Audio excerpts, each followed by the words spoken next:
Hello, my beautiful warriors of love, and welcome to this weekly reading from November 11 to 17. Happy birthday to all the Scorpios out there.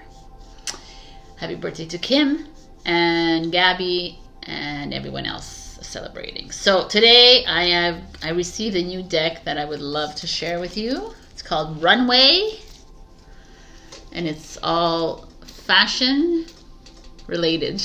And we're going to be using this today. Exciting! A lot of you who don't know, but I used to own a jewelry store. So I have fashion jewelry store, as you can see. And I will be working on a project coming out 2025 that includes tarot, astrology, and fashion. And I'm very excited about it. So today we're going to have a little taste of fashion in our reading. Also, the energies of the week are... every week's energies are intense, but November has proven to be, last week November has proven to be a little chaotic, and as we move into the last push of Pluto into Capricorn, we're going to start to feel a loosening a little bit coming of our old ideals and our fears and our dark truths. You know, it's like you could it's almost palpable, the energy. You can feel it here with you. It's like wanting to release. I am in full integration mode. I don't know where you are in this journey, but there is a lot of push to move away from that old energy, the old systems, the old everything. And as we move into this newer, I don't know, like every week I could be saying that we're moving into a newer thing, but we are. I almost feel November 2024, 11, that portal month. You know, we start the week with 11/11. I don't like to focus too much on these kinds of dates because I feel like every day is a day. 11/12, 11/13, everything means something, right? So it's just. Are you ready? You know, this is what I feel like what's happening right now. Are you ready to move away from the old guard and head into the new? But we're not in the new yet. So are you ready to just start to unlock your fingers from the grasp of that old system and start trusting and believing in yourself? All right, so let's get into these readings. I have put out a Let's Talk. I'm not sure if I put it out yet, but I will. And it's talking a lot about this. And also check out my website. I'm going to be adding numerology sessions. I'm also adding I've changed around my sessions to make them a little bit more accessible. And I'm adding a mirror session as well. Mirror work, which is really important right now. All right. I love you, and I will see you in your readings. What is going on? I'm very confused right now. You know, what is she doing here? She has a mask on? Interesting. Maybe she doesn't, I just don't. Oh no, she doesn't have a mask on. Wow, man. She has something though. Anyways, I can't see very well. So maybe she has a gold choker on. I don't know. Hello, my beautiful Aries. We got ritual, self-devotion, third eye chakra, 24/6. I'm giving you all the cards. I love this. It's like she's in this cloud of indigo, which is third eye chakra. And third eye chakra, it means what? Listen to your intuition, right? Really fully trust yourself. And this card is about rising above the fears, the doubts, your bad habits, you know, your routines, rising above your truths, you know, your falsities, all of it, the facades, the people in your life, the attachments, the expectations. And this is like really fully moving into your intuition. This is like a clear as day card, and I kind of love it. It's so beautiful too. Okay, so We begin with Justice card. We have this sexy mama with a sword behind her, which is kind of interesting that it's placed behind her, because the sword card is truth, right? So this is what are the truths that are coming up in your life right now, Aries? Where is it that you need to develop a keener intuition with your life? Like, where is it that you're needing to face what ugly truths and what beautiful truths are showing up within your relationships, within your business partnership, at work, with your relationships, romantic, family, friends? There's so much here. Like, where is it that you need to this is what's coming up for humanity, is like facing up, finding that balance, that balance of mind, body, soul kind of energy, finding that balance in life. Like, do I hang on to this relationship even though I really don't love, but I really hanging on to them because I have a desired outcome, or because I envision something else? And she's like, well, you gotta really think about this, ladies and gents, because what's true within your heart here? Are you really listening here, or are you listening to your ego? Are you listening to the truths of everyone else around you? Well, my parents think this, or my friends think this, and this is how I should go ahead in my life, and no. This is that. The Justice card, and I love that it's an 11, and we're in November. We're starting at November 11th, which is kind of poetic. We're moving into all the way to November 17. Still 11. 11 are the portals. 11 is this move into you, making decisions for you.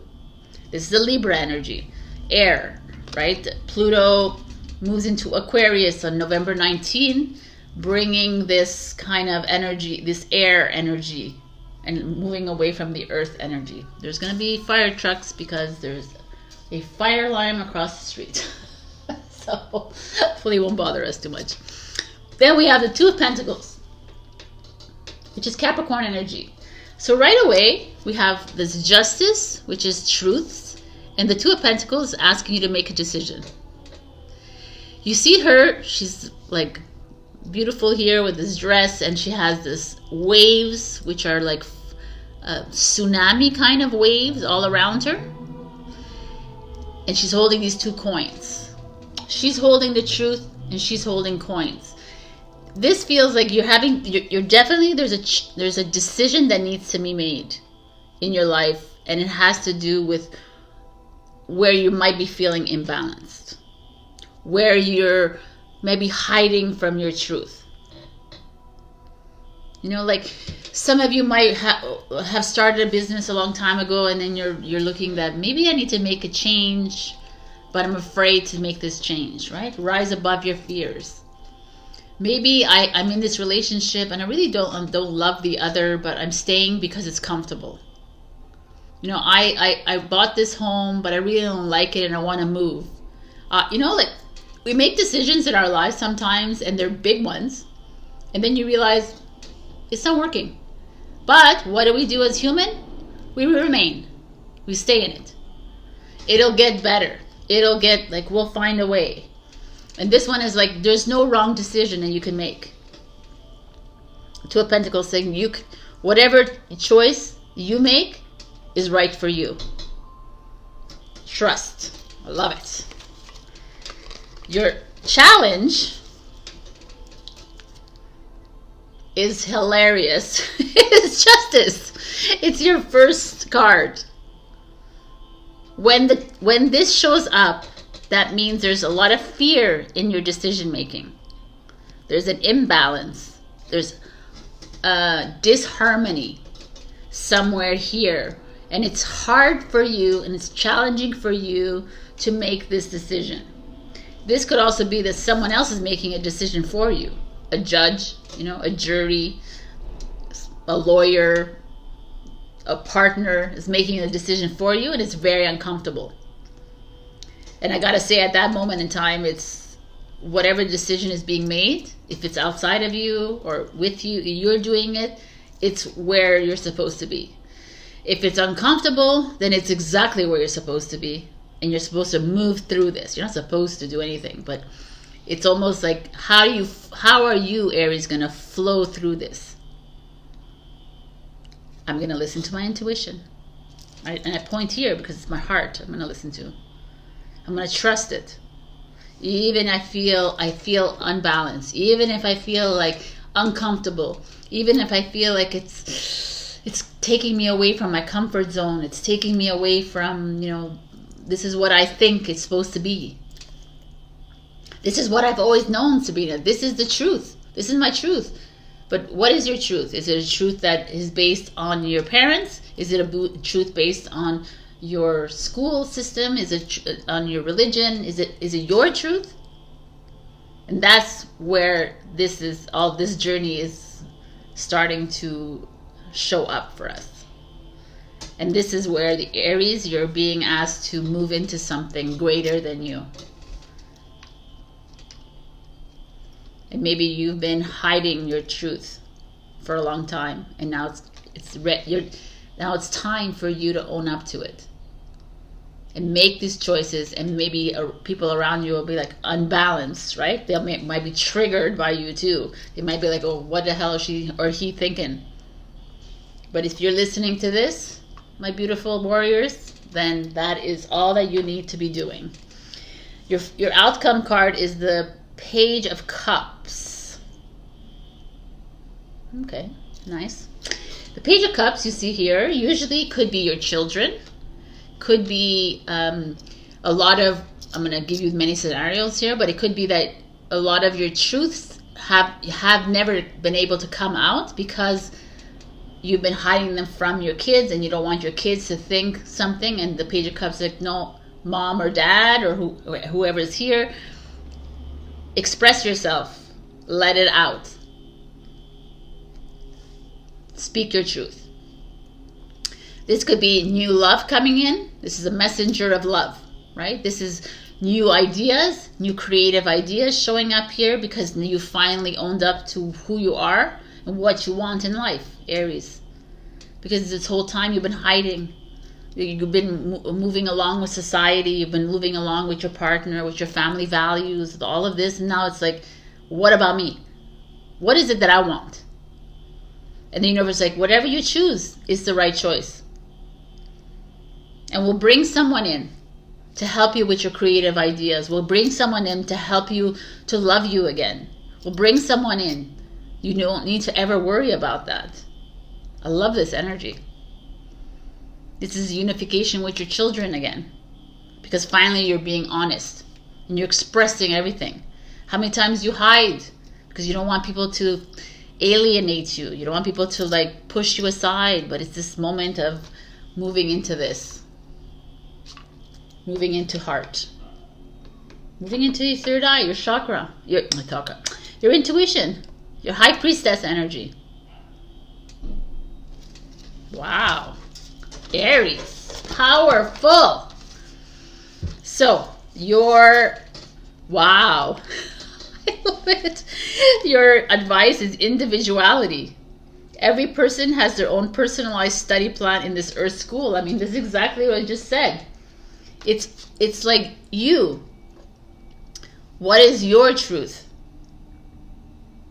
Where do you want to go in your life? What do you want to do? Who do you want to be with? How do you want to be it? Where do you want to go? You. Not everyone else around you. That's what that is. Living your life to the fullest. Serving your highest self. When I see good in others, I acknowledge it out loud. It's a beautiful sentiment.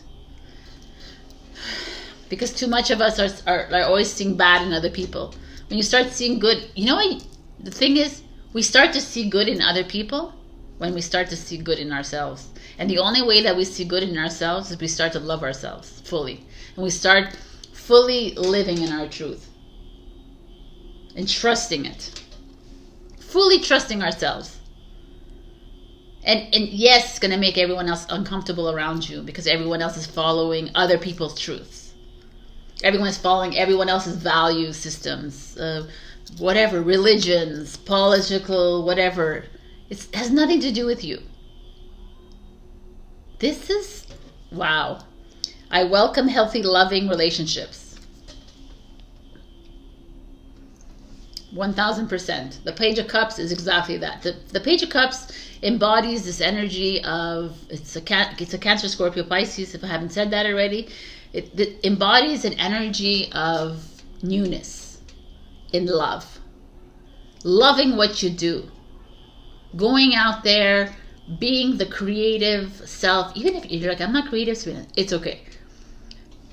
Opening yourself to whatever comes your way. Opening yourself up to different, aspiring onto different paths. Because some of us don't realize we just do the same things over and over and over again because I think I'm good at this, you know. But have you opened yourself to something completely different? Change it up. The Page of Cups is like, I'm going to come help you. I may be younger than you. That's something. A younger person in love. Don't stick to the same old ideals that you had of how my lover should be. How tall or short or whatever. All these silly things. Or how my friends should be like. How they open your mind. Open it to younger, older, same age, doesn't matter. This is you like getting inspired by yourself again. All right, this is gorge. I love this reading. We start off the week really well with you, Aries. So I'm going to ask you to think up of one question. It could be a yes or no. It could be an advice card. So be open-ended about it. This, I'm going to tell you right now, is a divine timing. So think of something, a when. Think of a when question, and I will come up with your answer. All right. A year from now. So a year from now, whatever you ask, and the universe will relay. All right, my beautiful Aries. I love you.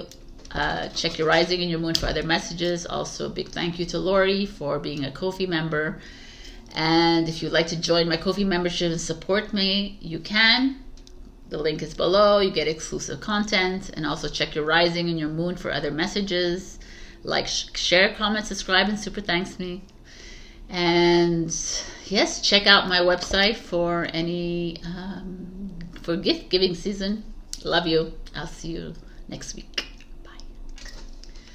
Hello, my beautiful Taurus. We got 36 star good fortune. I mean, I was like, all the elements of this card is like 36 is a 9, the end of a journey, moving something new. Star card is all your dreams, hopes and dreams coming true. Good fortune is what it is. I wanted to read from you what it said in the book because it's so positive and you need to hear this. Work and love bring truth. Yes, yes, yes. Yes, your creative destiny will be supported by universal energy.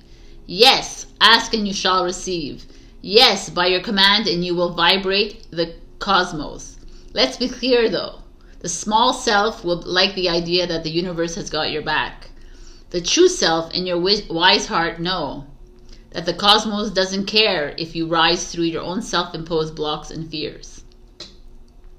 The cosmos is not created to comfort you, to hide you, or to crown you.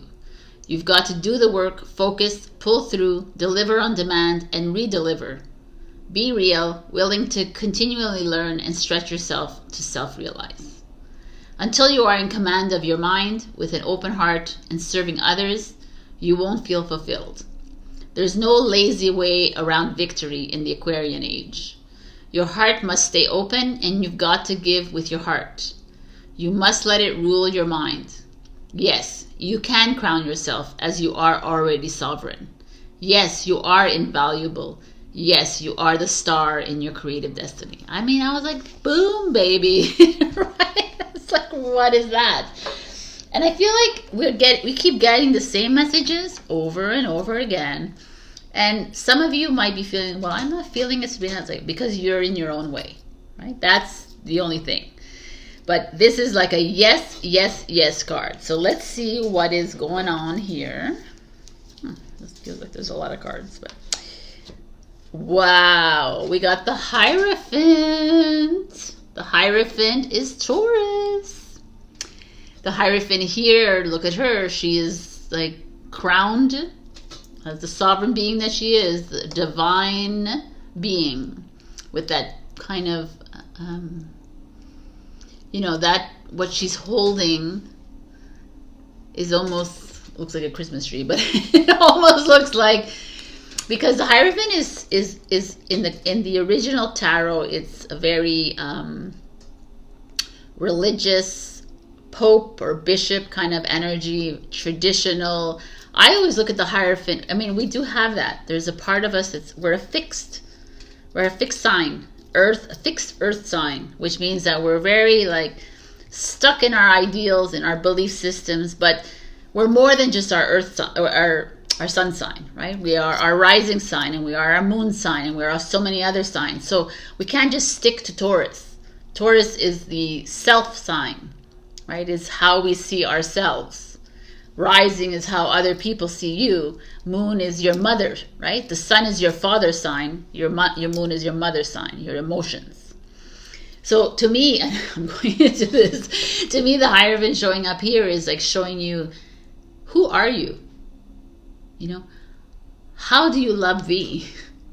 How much do you really believe that you are abundant, loving, generous, creative soul on this earth? And that you matter. The Hierophant showing up for Taurus is huge in this reading and for me this week, because that's how I'm feeling. I feel like it's time to showcase your creativity, to value yourself again, to love yourself again, to feel the power within you, to feel that divine power within you. That you are worthy and you're ready for good fortune and for the next step. Welcome to the new readings. The Two of Wands is Aries energy. So Aries is our before sign, right? It's always like the zodiac is Aries gets us ready. Taurus takes whatever Aries has decided and said, okay, we're gonna put the plan to work, you know? Every sign has a reason for it. The precedent sign, the next sign. We get it ready, and Gemini takes what we did and vocalizes it to the world. So the Two of Wands to me is the Aries energy of choice. Here we are standing in our power, moving into something like really making a decision. Like this is a life-altering decision that you're going to make in your life when it comes to your home and your family. When it comes to something that's close to your heart, it could be your career, it could be something that you're passionate about, you know, something that you stand strong in. You know, we usually stand strong with your family, but it could be you if you're single. Your next steps, belief systems. The belief systems are very kind of jagged right now, because is it a belief system that you have been taught, or is it something that you believe fully in? And this is where you're at this precipice moment in your life where you're making a choice. You know, the Two of Wands is the Emperor coming to the crossroads and making a decision. Does he want to marry the Empress, or does he want to stay single for the rest of his life? Do you want to keep following everyone else's rules? Keep following everyone else's ideologies, everyone else's belief systems, or is it time for you to fall into your power? For you to become the star that you are. So, what is the choice that you have to make here? Your challenge is the Knight of Swords. What an interesting challenge to have. Knight of Swords is a Gemini energy. All the three signs I just talked about. The Knight of Swords is an energy, okay, in upright, the Knight of Swords is a go-getter. I speak my truth. I communicate. I am open about everything that I need in my life. I am ready to travel. I'm ready to take risks. I'm jumping in. In the reverse, as your challenge, you are talking badly to yourself. You are gossiping. You're talking badly about others. You're judging, criticizing others. Maybe you're doing it to yourself as well.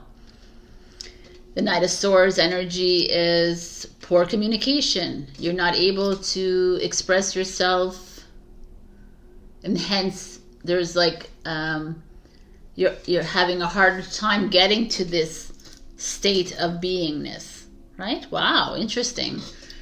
There could be other. I really do feel like there could be others around you, like criticizing you and judging your choice here as the Hierophant. Your choices of moving into your power, which is why you're a little hesitant. You know, you're like, oh, now I have to deal with this.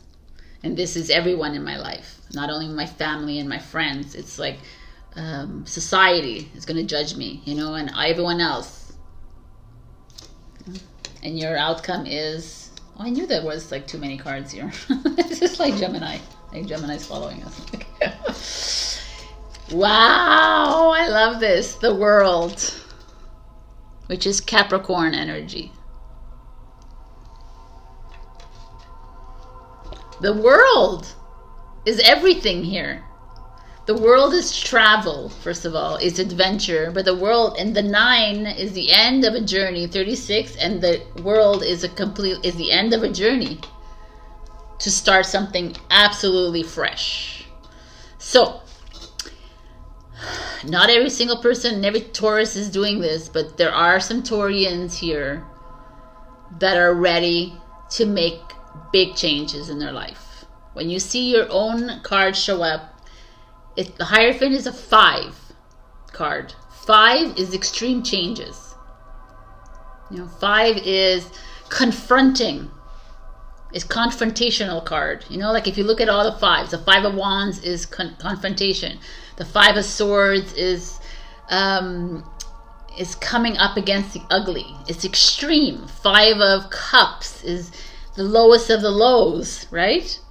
The 5 of Pentacles, 5 of Pentacles, yeah, is the lowest of the lows. It's feeling poverty mindset. The 5 of Cups feeling emotionally drained.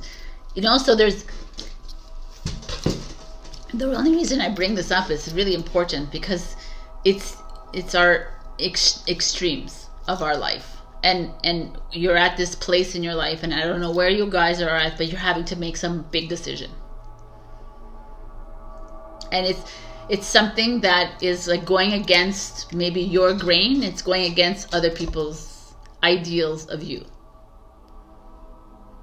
You know, and it's going against how people see you, how people imagined you to be, and how, you know, and that's a big thing. You know, that's like you're going against the approval and the validation of others, but only to move into the world. The World card showing up to me is like, keep moving forward, Taurus. You made the right decision. Keep going, because good fortune is waiting for you. This is what it means to be a star in this lifetime. You will come up against the Knight of Swords in reverse at every single moment. But you need to stand true in your Hierophant power, and you need to trust the journey, which is the World card. And now you're at the end of a really important journey of yours, whether it was a family, like a job, living in a country that you've lived in forever. You know, you're moving. There's like people that the end of a marriage, a business partnership, a friendship. You know, so many of us are having to realign ourselves. Mother, daughter, father, daughter, you know, like that kind of like a child parent relationship. These are big things. Moving away from something that you've held so tightly to, and the world is like, let's go.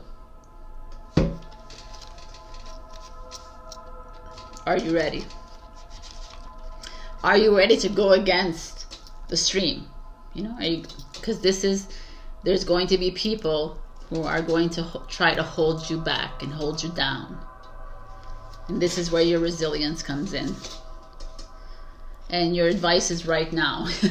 Right? I'm like, okay, stay in the present and don't go too far ahead of the flow. You'll soon trust that nothing more will come than can be handled each moment. I mean, this beautiful energy, because it's the right now. It's the present moment. Where are you heading right now? Don't allow others to come in and say, oh, no, you should do this in a year from now. You should do this in 5 minutes, in 10 minutes, and then. And everybody has an opinion. Where are you right now? Are you fully in love with your world right now? Are you fully in love with yourself? Are you fully in love with your higher self, your divine self? Get there. I seek out happy people who inspire me to be great. I mean, I would change this around to I seek out anyone to make you feel great, whether they're happy or sad, right? Because we're not here just to seek out happy people. Because, anyways, right? You could listen to my Let's Talk about that, because it's just falling in love with all of the polarities, because everything makes us great. When I lead from a place of love, people respect me. When I lead from a place of love, people love me. You know what I'm saying? It's like respect. Again, it's a trigger word, whatever. When I love, this is what it is. If I love when I love my decision, when I love my body, when I love my family, when I love myself and my choices that I've made, when I fully love my power, when I fully love my, all of this, love will ensue all over the world. Because it begins with you.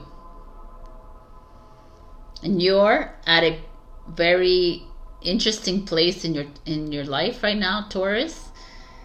And I don't know, but good fortune has been following us around. And it doesn't always have to come in money. We think good fortune means money.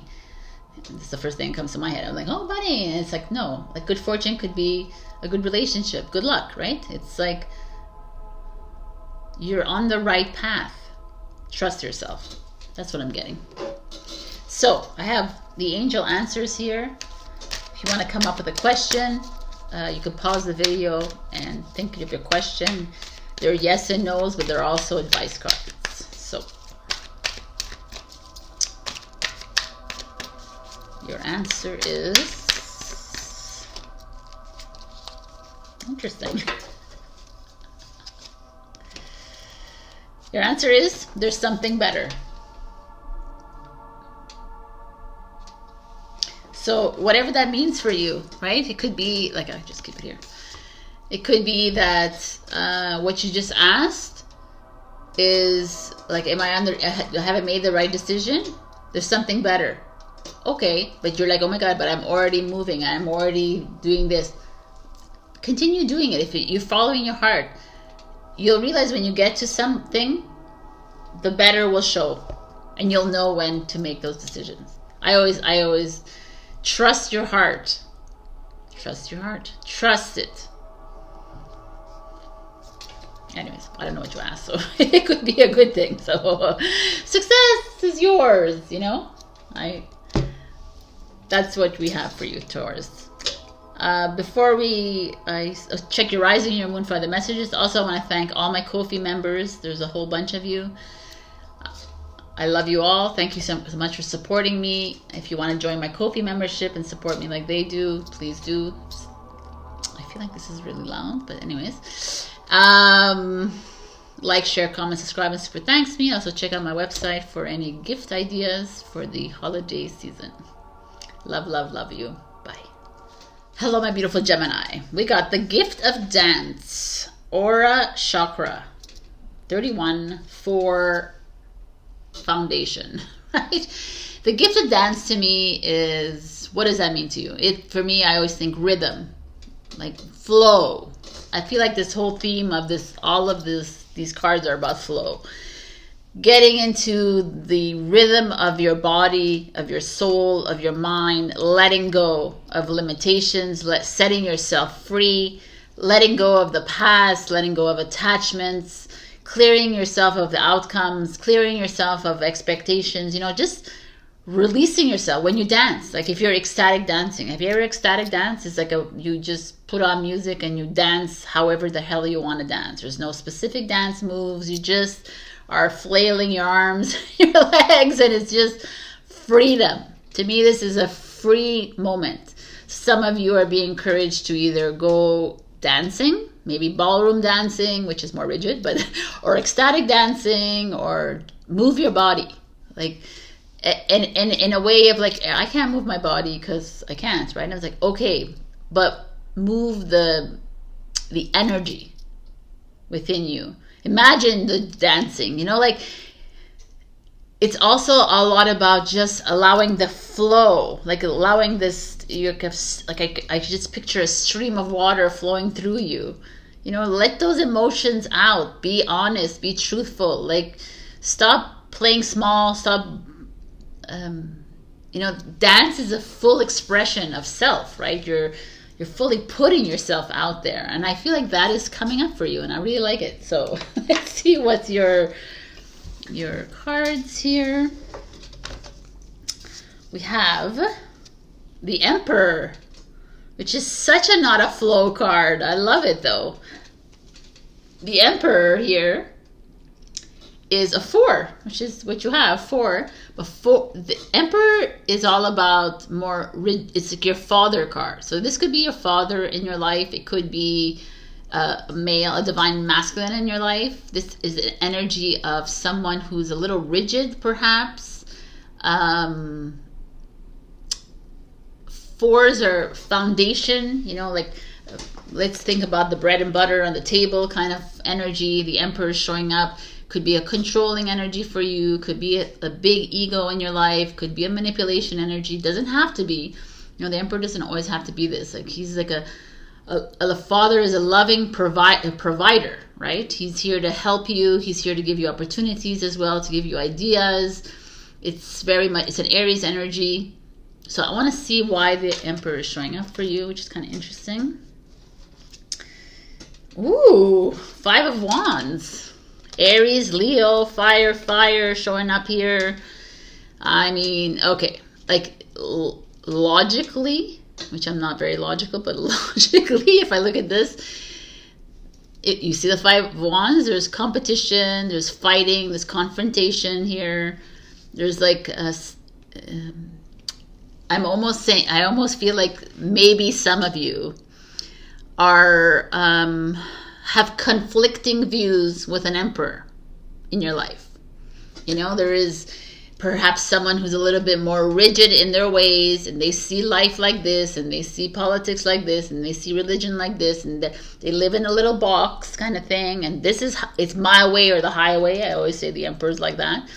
And you're like, what the F? You're Gemini. You're like, oh no, there's no highway, what I'm saying? It's all in the sky, I feel like you're trying to let loose, you're trying to let go of all this. And I don't know, you're fighting against the patriarchy in the sense, like, I don't like to say that, but you're fighting against rules and structure. Or there's some of you are literally fighting with a divine masculine in your life. You're just not seeing the same. It's very uncomfortable for you. Interesting. Okay, what is your challenge? The 8 of Swords. You're challenged by yourself. It's Gemini. Upright, the 8 of Swords is about hiding, burying, I don't want to see anything, and this is letting go. And this is really interesting. I love it, actually. To me, it's like you're done. You're done following the rules. You're done following the structures of life. You're done with you know, it could be your parent that you're done with, your grandparent, your brother, you know, your whatever masculine in your life, that your husband, your partner, whoever it is, could be that person that is kind of holding you back from being you. Could be your boss, could be colleagues, you know, it could be a teacher, could whatever, you understand, a principal, blah blah. I can go on, a doctor, finance. I can go on. It could be someone in your life that says that, you know, this is how you need to do things, and you're like, it's not working in my mind. It's just not computing, and I can't be living with this lie anymore. And you could be fighting with yourself, Gemini, about it, but you're not connecting with this Emperor in your life. It's just not working.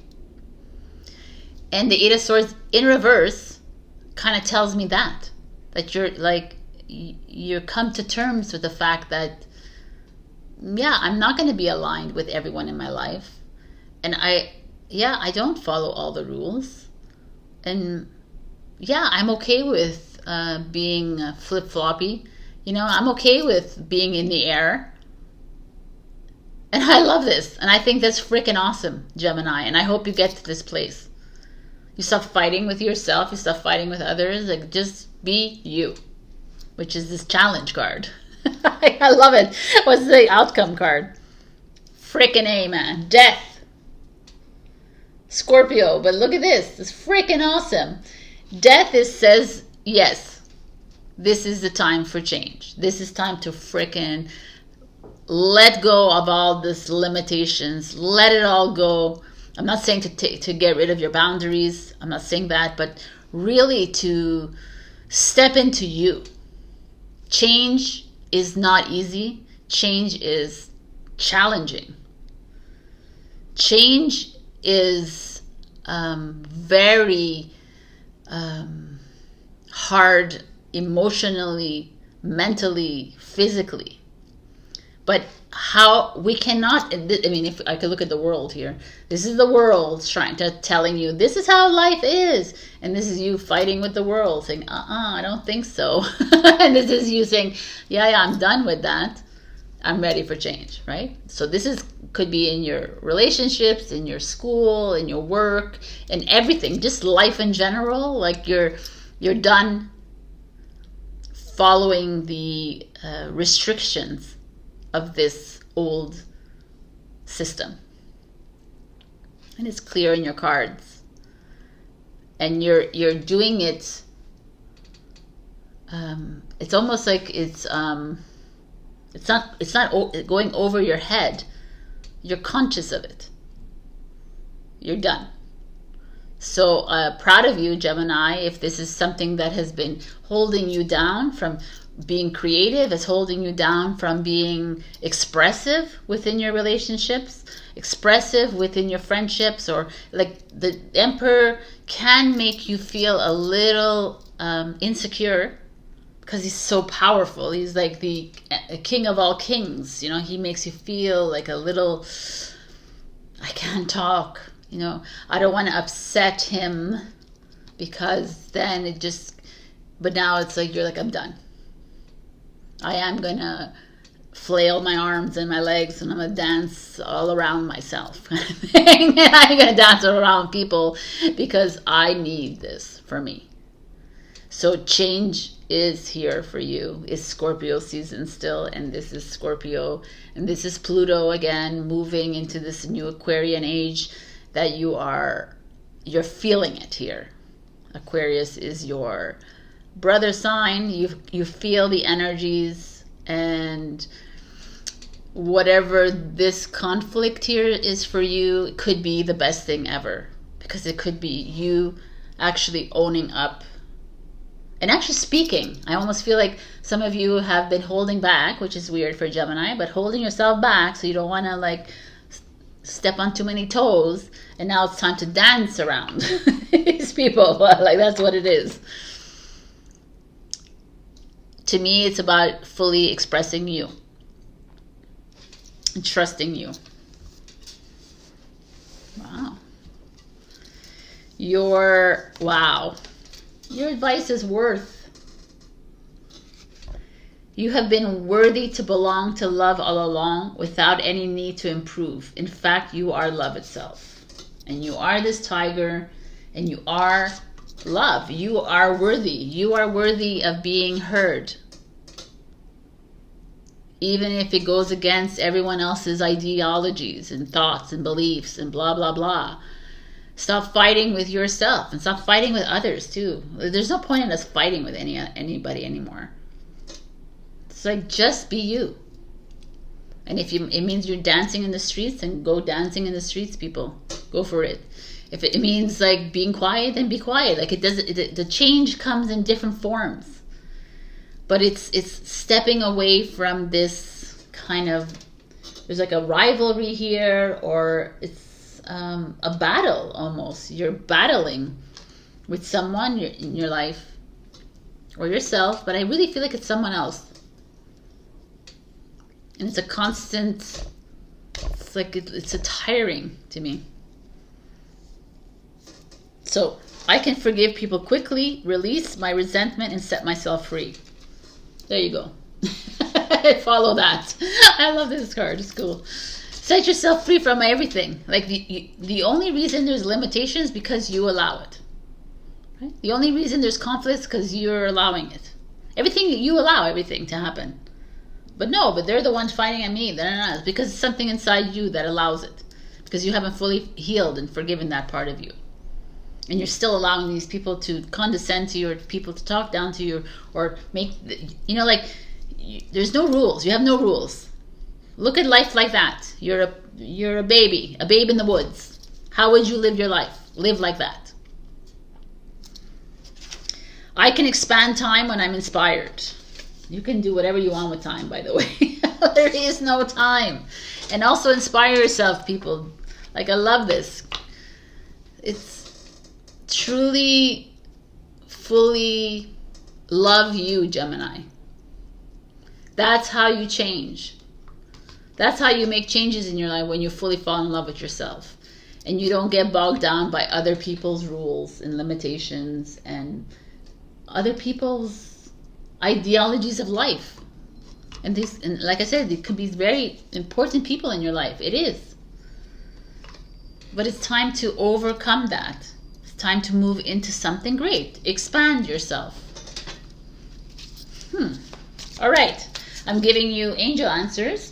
Think of a question. Could be yes, no. Could be advice. Could be divine timing. And I got something flew out. So pause, because I'm coming with the answer right now. The answer is remain positive. So whatever you ask, this is a great sign that things will come. Maybe they're not going to come right now, but stay, trust yourself. Trust the energies around you. Life is about to take a turn for the better. I love this energy. All right, Gemini. This is your message. Trust. Check your rising and your moon for other messages. Also, like, share, comment, subscribe, and super thanks to me if you can. Enjoy my coffee, and also check out my website for gift ideas for the holidays. All right. Bye-bye, Emperor. Let's move into change. Love you. Bye. Hello, my beautiful Cancer. You got Soul Lesson Presence, Crown Chakra. Magnifique, what it says on top of the card. I love it.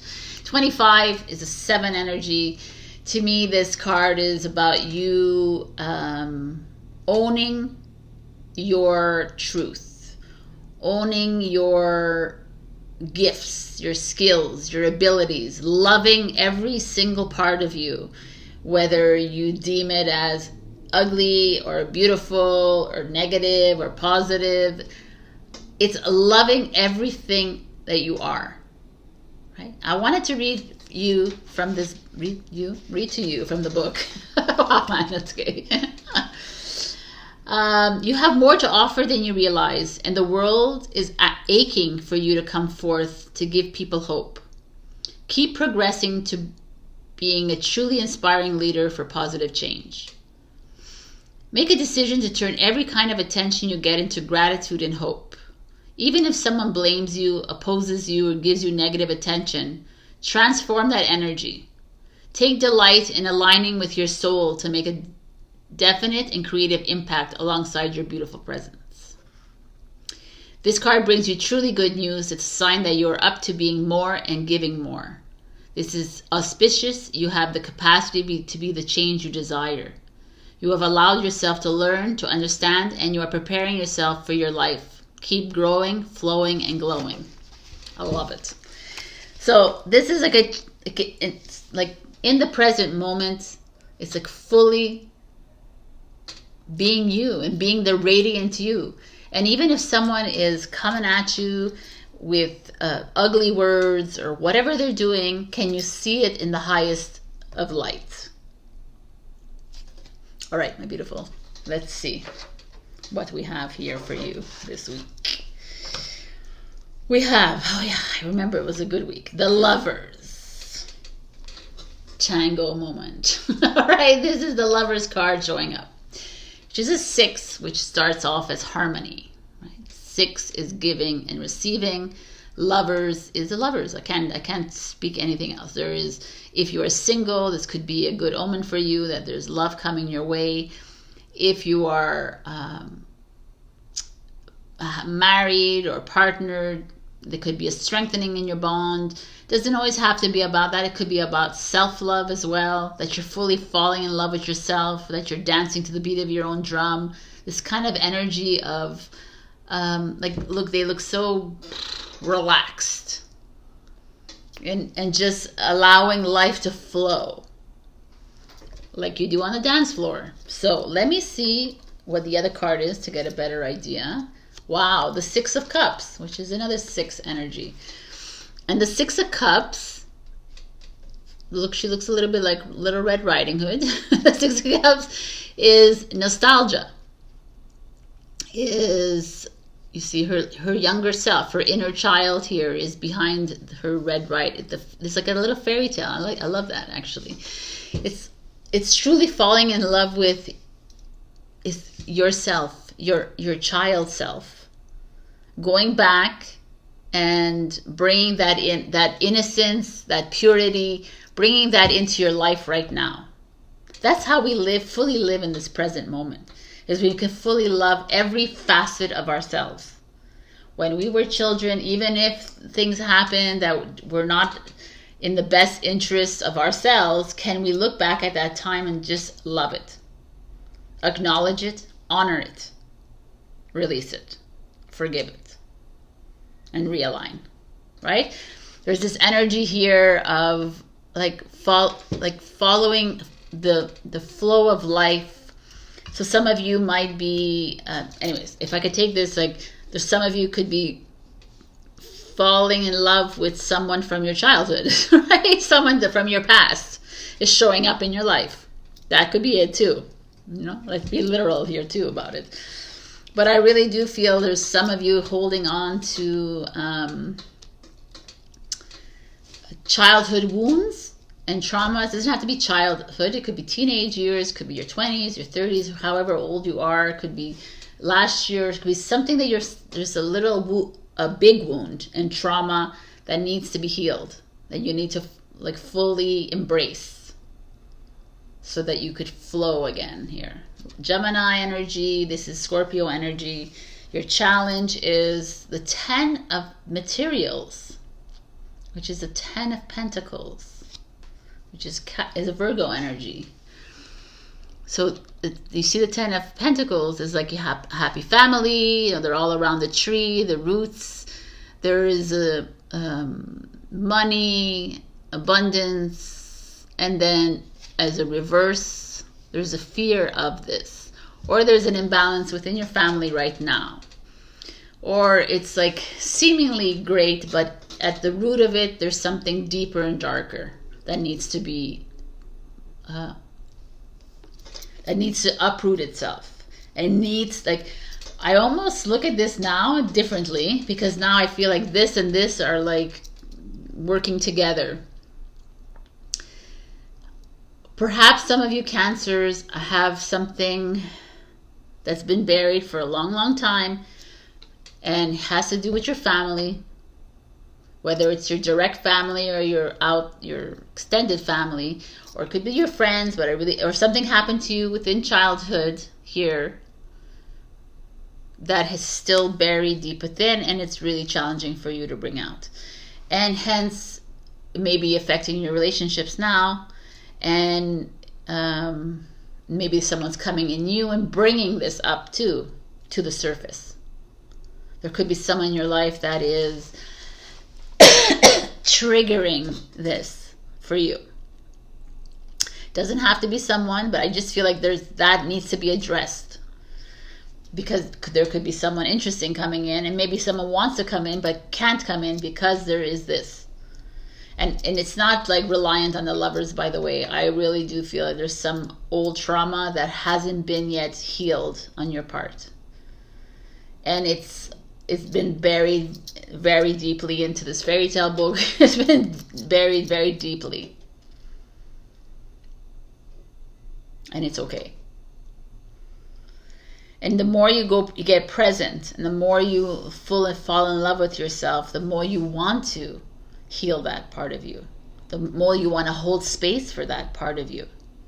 Hold space for that child, Hold space for that part of you that you discarded, or you felt bad for, or you don't want to relive those memories anymore. You're like, I don't want to do that, Sabrina.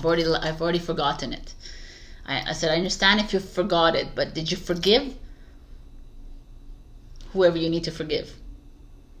Did you forgive your parent, your uncle, aunt, whoever it is? Did you forgive that person, or forgive yourself?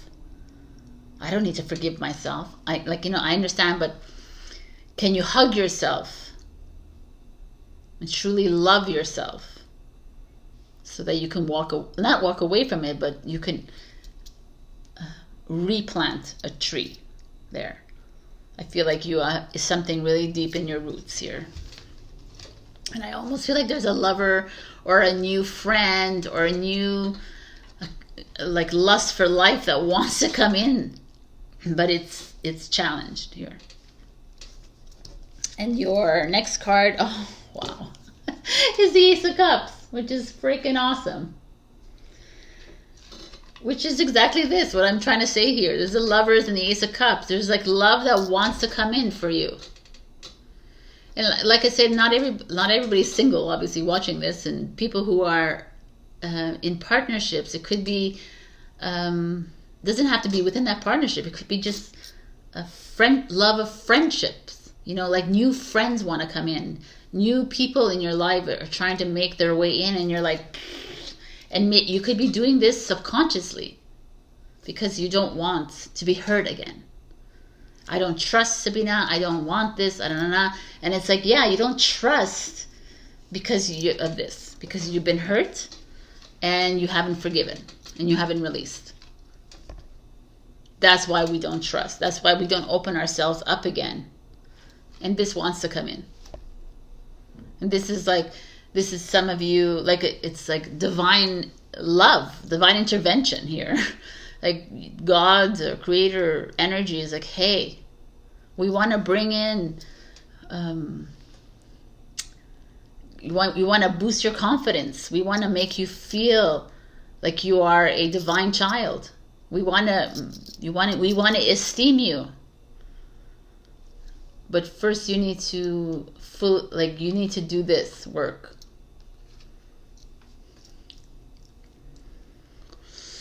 Wow. All right. Who says that tarot reading is easy? So your advice is humility. Wow. Allow me, divine, to always accept the right assistance. I welcome your help in every way and delight in receiving it.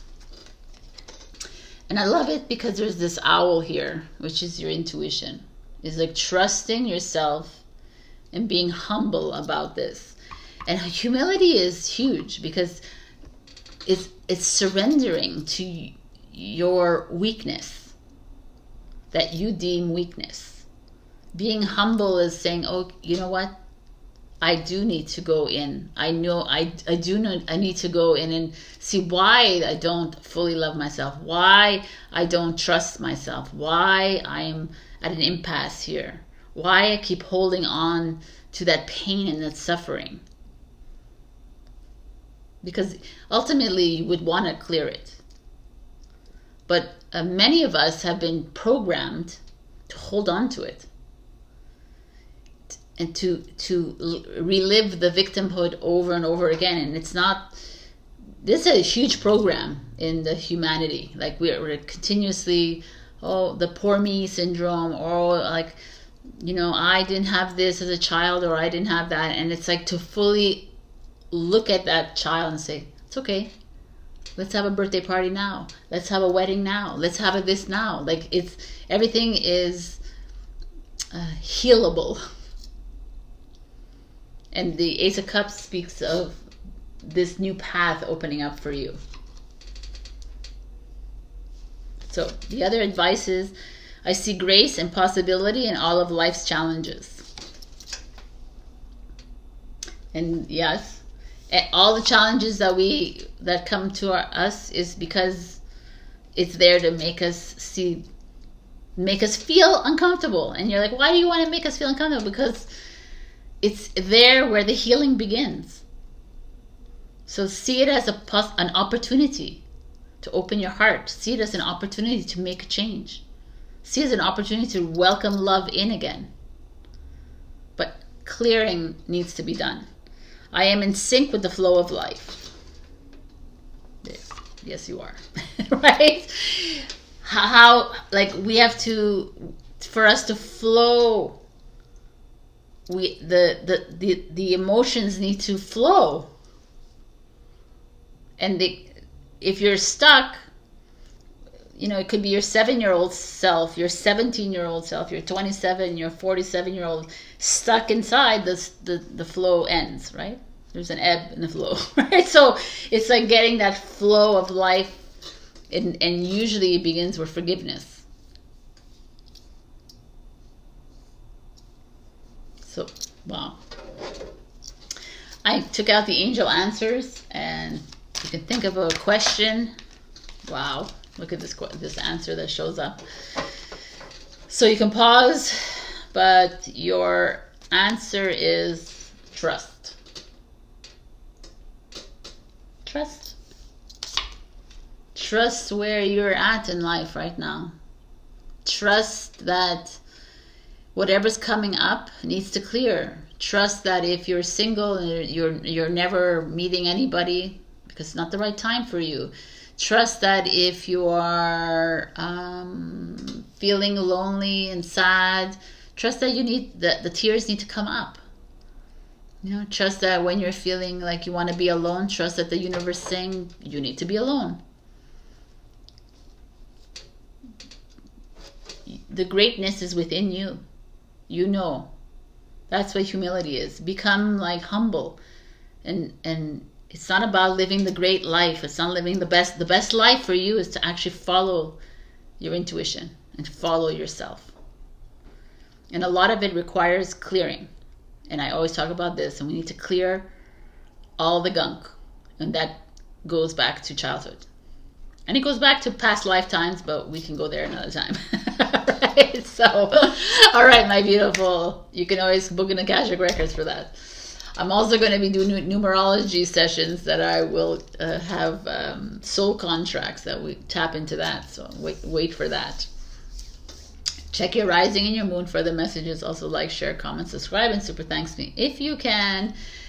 And that's it, my beautiful Cancers. Fall in love with you again. Love you. Bye. Hello, my beautiful Leo. We got elevate, support.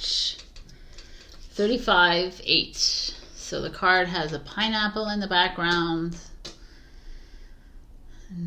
Fields. I want to read to you what it means because it's completely different from what the imagery is. So, where is mother in your heart? Who is your mother? What does she teach you? How does she love you? Your birth mother is meant to be the giver in your relationship, parents to child. This never changes. You may find yourself in a dynamic where you are the giver to your mother. You are the parent, she the child. You may have a strong aura and most often be the giver in your relationships. Allowing your own mother to be the giver may be a challenge for many reasons. Even a mother who needs her child to care for her can give more in return in wisdom and by example through grace and gratitude.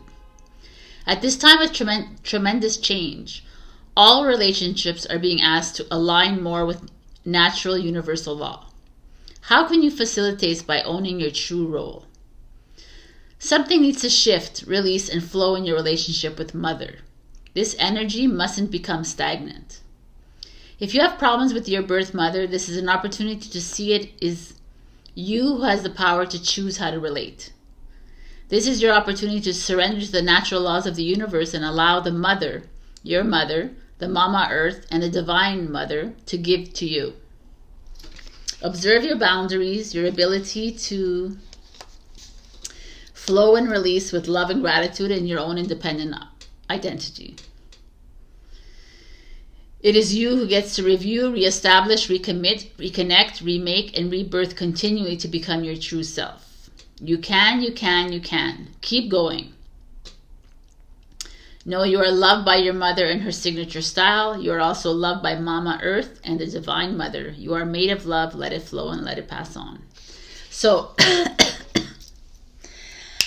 I found this very interesting that showed up for Leo. I mean, not everybody has a mother that is around, but or maybe never had a mother.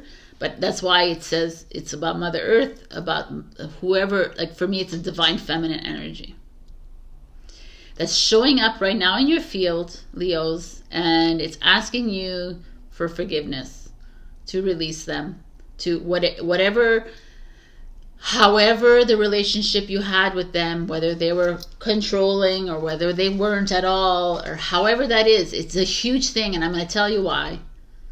Apart from this oracle, what I just read, we are moving into a mother energy in this world. We're moving more into nurturing, into it's the emotional energy, connection with self. We've lived in a self-obsessed world, which was the patriarchy, which was the father energy. Controlling, power, status. We've lived in that, and it provided for us. Great. But now we're moving into mother energy. And to get into mother energy means you need to learn to receive. The son, the father is the giver. Which maybe a lot of Leos here are generous of heart, very giving, money, support, love, they're fun, like you're always setting up nights to go out, you're always setting up dinners, you're always like doing things for the collective, for your friends, you're the social bunny. Some of you maybe are not that, some of you are creative, but you're always inclusive of others. And it could come from your mother, it didn't have to come from her. But at the same time, there's this feeling here of it's time to stop giving. It's time to receive. And I'm a Leo rising, and receiving is a challenge for me. So I don't know how that it is for you too. So this is really interesting. It's like it shows up as support. It's time to elevate, to create. Right? So let's start with this. The King of Cups. It's not even a freaking woman here. The King of Cups is interesting. It's a Scorpio energy. Look at that. The King of Cups is someone who is spiritual, romantic, open. Very, very feminine energy here as well. It's water. It's emotions. It's the moon. Right? So it's all here. This is a feeling of you either meeting a King of Cups in your life, you're being the King of Cups, or this could be a father energy, which is interesting that the mother energy showed up here. I need to turn the other one to fully understand this. The Three of Pentacles. What a strange outfit. Okay, the Three of Pentacles is the Capricorn energy.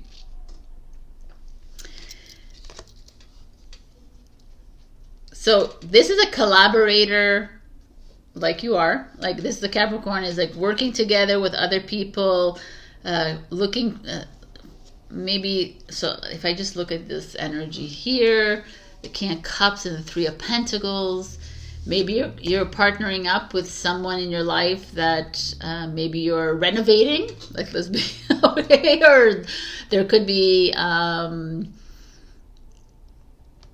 if you're single, you're falling in love or flirting with someone at work or in school. There could be that showing up. Or, so it's like, when I look at it, the King of Cups is an emotionally intelligent divine masculine energy, pairing with another, this is a feminine energy, even though it doesn't look like it, but the Capricorn energy is like you're either, okay, you're going to start to partner with someone that is emotionally intelligent, that's super smart, who is, there's a partnership here. That's it's a definite partnership that's coming up here, but it's work or school related, or in a home, like a renovation, or maybe your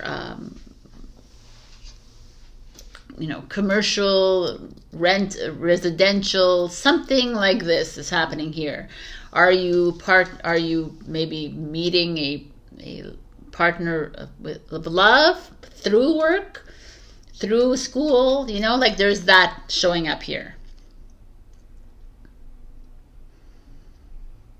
Is it your father in your life? Perhaps could be your father that is going to hire you, or that's going to offer you a job or provide money for you. That could be it. Or work with you. I don't know. There's a lot of interesting energy here. I'm trying to understand it with this divine mother that showed up here. So let's see.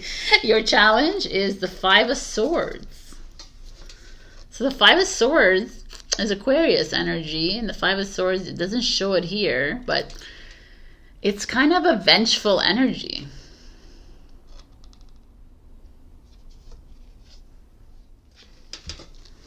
It's like you're not trusting yourself. You're not trusting this collaboration either. There is, there's, I hate this, like just because the Five of Swords shows up, it could be like a manipulation on your part. Someone's trying to help you, but it's like, it's a little sneaky. It's like manipulating you to get out of the project, or to take from you, to steal from you. Even though I feel like it's really beautiful, this energy together. But the Five of Swords is maybe you getting in your head and not trusting that person. That could be that too. Because you have a hard time receiving. That could be a big one. I don't know. I need to see the outcome. The Five of Swords, people. The Five of Swords is your outcome, which is this energy. Okay, this is like big. This is like something like crazy. So, I have to say, so let's begin, because now I have all the cards on the table for reals, right? This is the King of Cups, Cancer, Scorpio, Pisces. This is Pentacle, like Capricorn energy. This is the Five of Swords, Aquarius. So, minus the zodiac signs, we have ourselves here. Someone who has emotional intelligence, someone who is emotionally mature, someone who is open-minded, someone like a leader. Okay? A leader, someone that's coming in. I mean, it could be, to me, when I see the Three of Pentacles, it's mostly about work and school. It's like a leadership collaboration that we have for reals. someone coming in and being a mentor, or whatever. It's like work. It's a maybe a home, could be home as well, a home or family, like house, a condo, like a real estate, whatever this is. There is like, you're getting support from a masculine energy, because it's the King of Cups. What ensues here is completely different. This is like you experiencing like something that mistrust, lies, deceit, people turning, a fast one on you kind of thing. That's here. And you're like, what is going on here? I trusted this situation. I walked into this partnership. I walked into this business. I took this job. I went to, like, whatever this is for you. I signed this agreement because I really believed in this. I really trusted this, and now you're pulling a fast one on me, and you're lying to me, and I'm finding like hidden truths. I'm like, I don't feel comfortable. I feel like I feel used and abused. That's that energy. And the Five of Swords showing up as the outcome almost feels like it's a sign of, okay, I see now. I see what I've gotten into.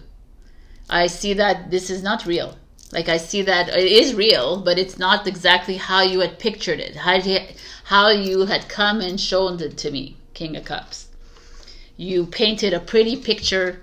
You painted like you came in complimenting. You came in with all the highs. You came in like making me feel really good about myself. And I don't know what this person is in your life for you, but I see now the true colors. And it's almost like the Five of Swords, like, thank you. Thank you for showing me who you are. And it's not very comfortable, and I feel like I've been lied to, and I feel I've been cheated on. I feel like but I am not this person anymore, and I need to walk away. I need to stand in my truth. I need to follow my heart, and I feel at a loss here. That's what's showing up here, and perhaps that's why the mother is here. I can't say for everybody that's a Leo here, but maybe your mother has betrayed you, right? And maybe your father stood by your mother. That's not everybody, right? Maybe your mother,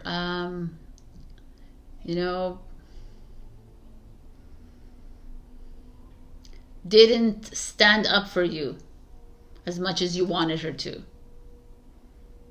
It could be the divine feminine in your life that is this is like a heavy reading, honeys. This is like, maybe your father cheated on your mother, maybe your mother cheated on your father. There could be a lot of things. Maybe your partner cheated on you, you cheated, there could be a lot of this. That's like, if you look at all the energies here, and it's like this constant nagging. It keeps showing up over and over again, and there's like, and you can't, like, people who lie to you is inconceivable because you're so forthright. You're a Leo. You just speak. It's hard for you not to be truthful. It's hard for you not to, like, you're lying. And you're a little perplexed here with these two cards showing up. And like I say, this could be happening at work because of the Three of Pentacles, but it doesn't have to be, right? It could be within the family. I almost think it's Capricorn is the 10th house, and the 10th house is career and ambition, and it's usually work, and it's usually father related, and we have the father here as well. So like, it has that energy of, you're disappointed in the world. It could be even such a bigger thing. You're disappointed in the like the leadership of the world, you know, and you had these ideas and you're flabbergasted, and now you have to deal with it, kind of thing. And it's just the price you have to pay, kind of thing. But the Five of Swords as the outcome, I mean, she looks like a badass to me, so I love it. She's like, there's kind of like blood on the side. It's just like she's gonna cut her way through. She's holding one of the swords, and she's like, I'm not gonna give up. You can lie to me all you want, and there's those 4 swords on the floor, which are like misplaced and misused truths, like lies, but I'm still holding on to mine. So it could be you breaking yourself free from whatever this is, this little manipulation here. Wow. And is a manipulation from the divine masculine? That's what it feels like. But the fact that your mother shows up here could be that too. That could be coming up for you. You know, we're doing a lot of forgiveness, and we're doing a lot of clearing in our bodies, and that could be that you needing to forgive your mother, your father, for the situations at hand, for the lies, for the hidden truths, you know, for all this like fakery, you know, this emotional manipulation, whichever it came from. And if it came from your partners or your family members or friends, you know who this is for you. I mean, I do see you know, work or school, but it could be other. But you feel betrayed, and it's an ugly feeling. But don't hold on to that betrayal, Leo. It's just to your detriment, right? Like, pick up the sword like she has and says, okay, yeah, you want to lie and cheat and whatever the hell you want to do, that's fine. You do that. I'm going to pick up my freaking sword and I'm going to move on. Because I'm going to forgive and I'm going to release. I'm not going to, there's no way in hell I'm going to attach to any of this. Because I'm ready to receive love. Because I'm ready to give it as well. So any betrayal or anybody who's talked behind your back or anybody who has done you wrong here, you have a choice. You have a choice to pick up the sword. Quit, leave, whatever it is that you need to do. Confront, communicate. The sword's energy is about communication. Confrontation. Aquarius, be the rebel. Be the revolutionary. Make change. Wow, Leo. I wasn't expecting this at all, but your advice is change, which is freaking awesome. When the ego finally sees the utter madness of trying to control everything, you come to a sacred crossroads in your own evolution. This is all ego. All of it. It's all ego. It's ego. When the ugly comes up, it's the ego that's going to make you like remain there and feel the betrayal and feel upset and stay upset. But your heart is like, let it go and let it flow. Right? Embody that divine feminine in you, the mother energy of nurturing your soul. The King of Cups too, by the way, is a beautiful energy. But in this case, you know, I'm not picking and choosing. There could be a mother, father energy showing up for you that has disappointed you. But you're the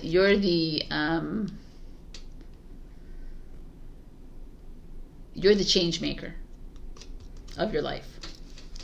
I trust that my intuition is always leading me in the right direction. And you have to trust your intuition. Trust where it's taking you. Even in the ugliest of uglies. Today I consciously choose to think loving thoughts, take compassionate actions, and bring forth peaceful energy. I mean, that's the kind of same idea. I mean, I think you need to. Because anyways, like in the end, everything that happens is like, I hate to say that, it's for a reason, right? It's there for you to get you back on that path, to guide you back onto the path that is of your best and highest interest in self.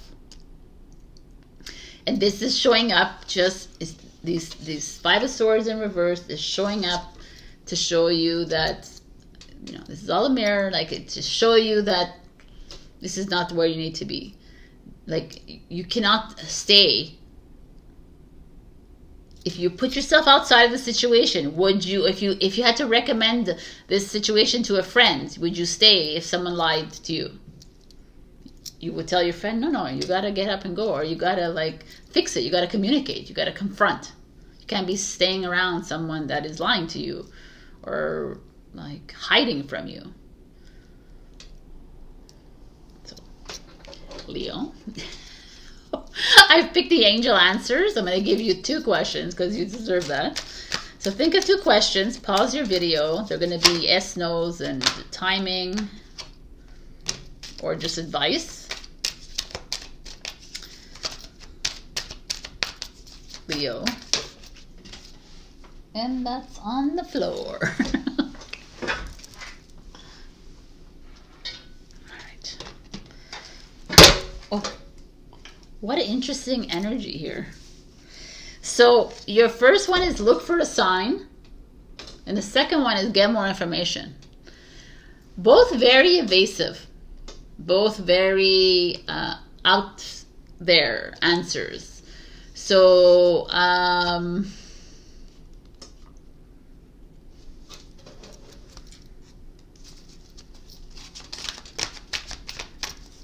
just going to pull one general. Doesn't have to be an answer.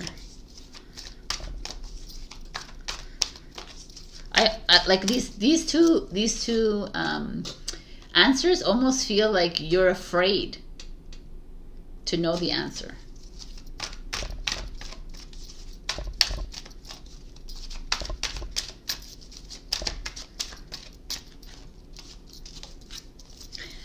And then that's what I said. And that's what I said. I'm talking to myself. You're ready is the third thing. So you're ready for the answers to come. Don't worry about it. It'll come when you need to do it. But ask the right questions. Those two questions that you asked probably were not fully from the heart.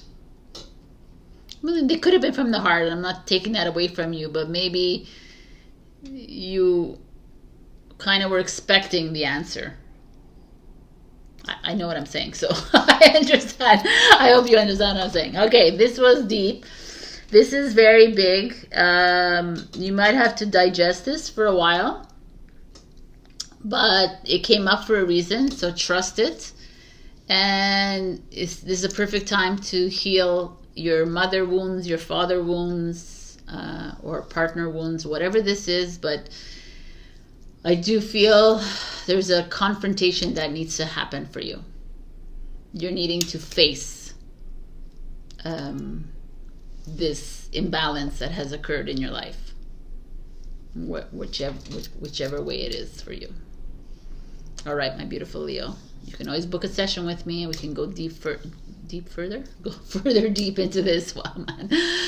Check your rising and your moon for other messages. Also, like, share, comment, subscribe, and super thanks me, and join my Ko-fi if you'd like. And yeah, okay, sit with this one. I love you. Bye.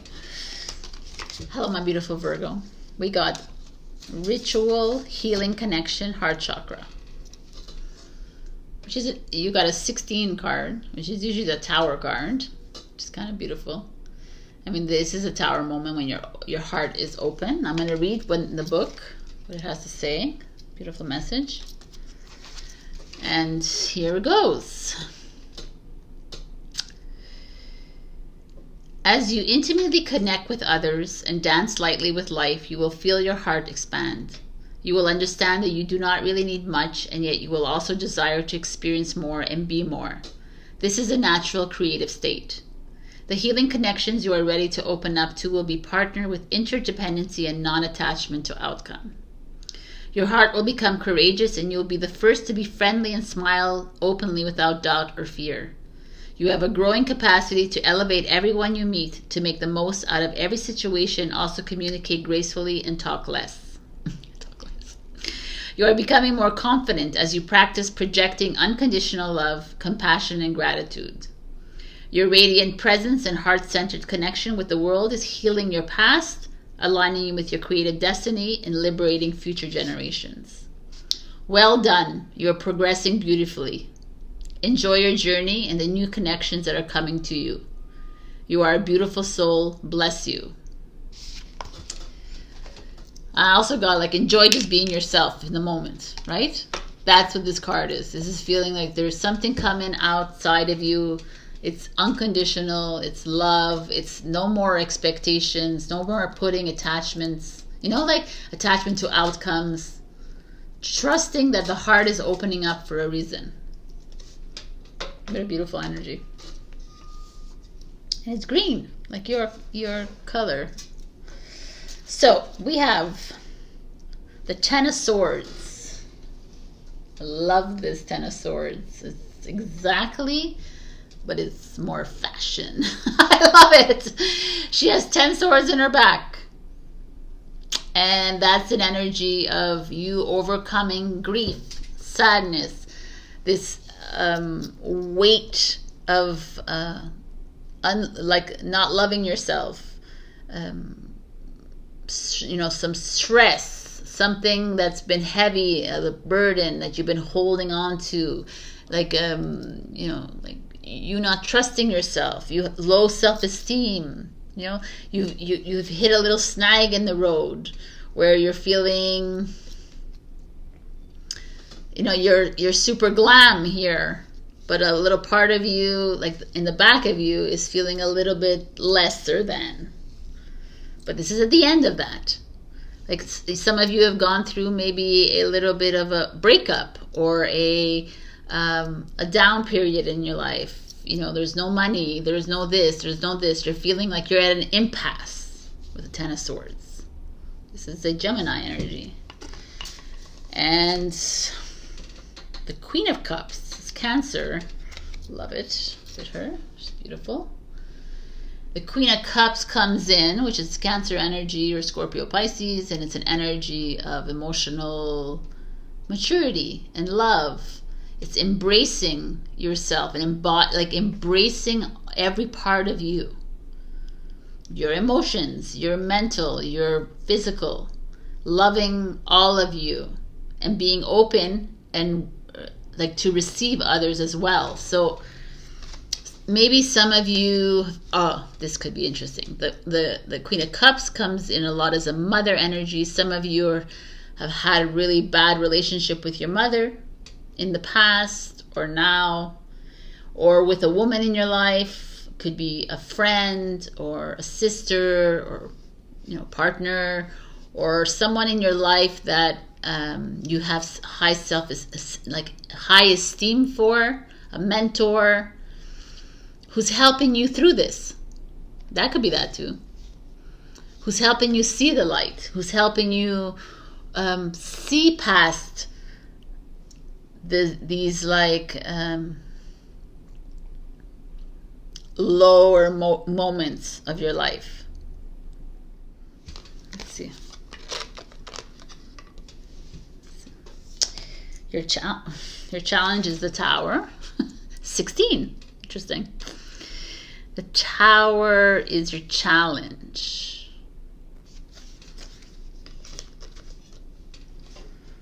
And your outcome is the Queen of Swords. Look at this cards. Oh my God.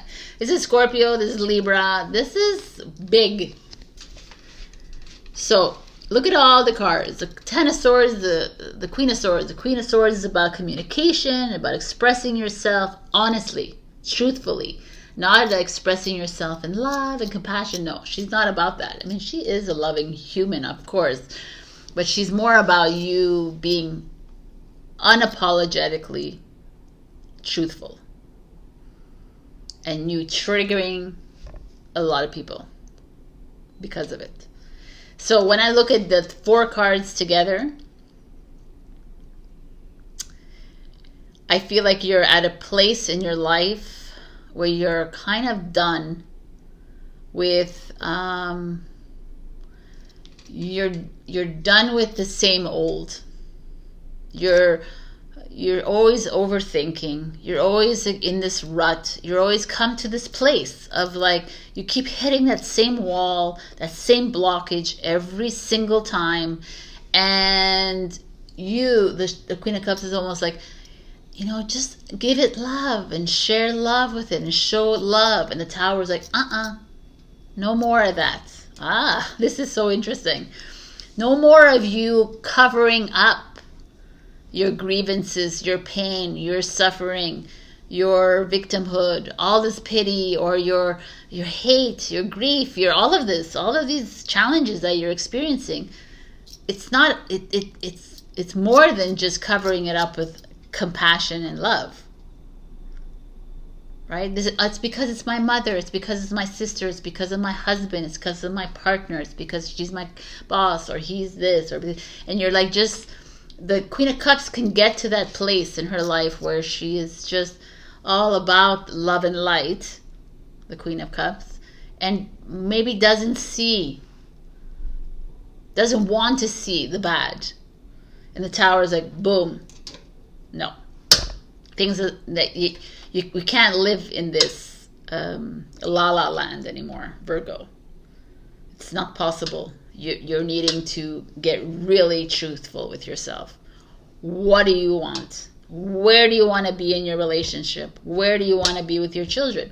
Where do you want to be at work? What are your passions for real? Where do you want to be with your friends, with your parents, with your family, with your it's like, look at all the swords in your life.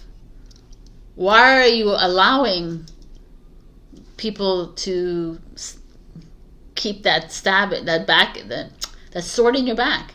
Why are you allowing yourself to get stabbed? And stabbing, I mean not physical stabbing, obviously. It's like, why you allow them to lie to you? Why you allow them to manipulate you? Why you allow them to want to change you all the time? Why are you allowing them to change you? Why are you why are you allowing this? These two cards seem to me like it's time for you to change it up in your life. And yes, we're going into our heart, like the Queen of Cups. To me, I love it. It's that connection to your heart, getting to your compassion, loving yourself. And I loved everything about that book. But these two cards are, we need to blow things up in your life. We need to change things around because you're settling here. You're settling and it's not becoming of you, Virgo. You're settling with a meh life that's filled with love and compassion and that. It's nice, but there's definitely something more here that needs to be addressed. Because when I see the Ten of Swords, it means that you're okay. It's almost like you're okay. Look, she's great. She looks great. I look great. This is so freaking beautiful, the Ten of Swords right here. It's like on the outside, if you don't look at this, on the outside, she looks like she's great. She's having a party. She's having a time of her life. The facade looks great.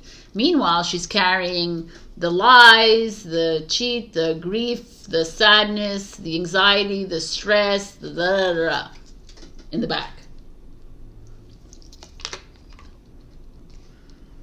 And these two cards are like, absolutely not enough.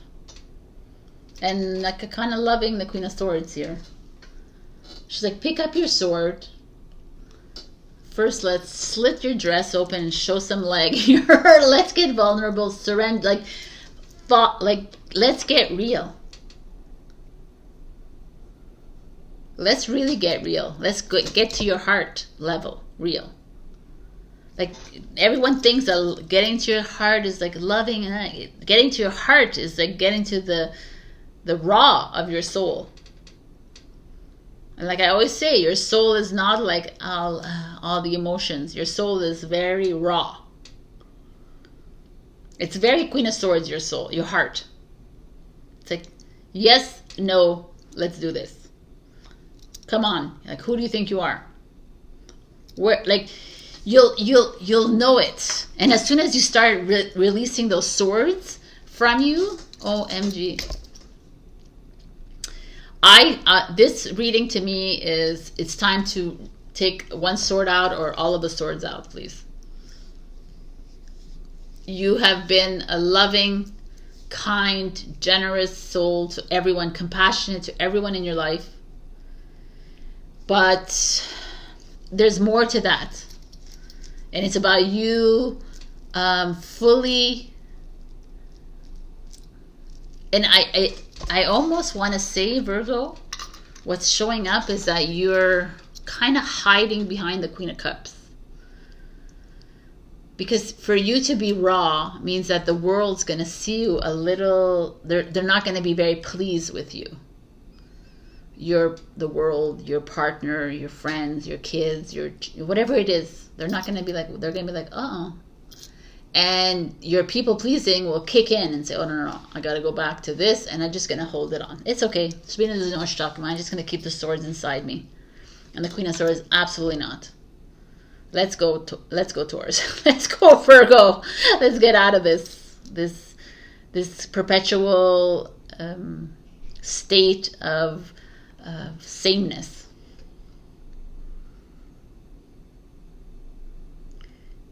The real you is not going to be beautiful and pretty. The real you is going to show ugly.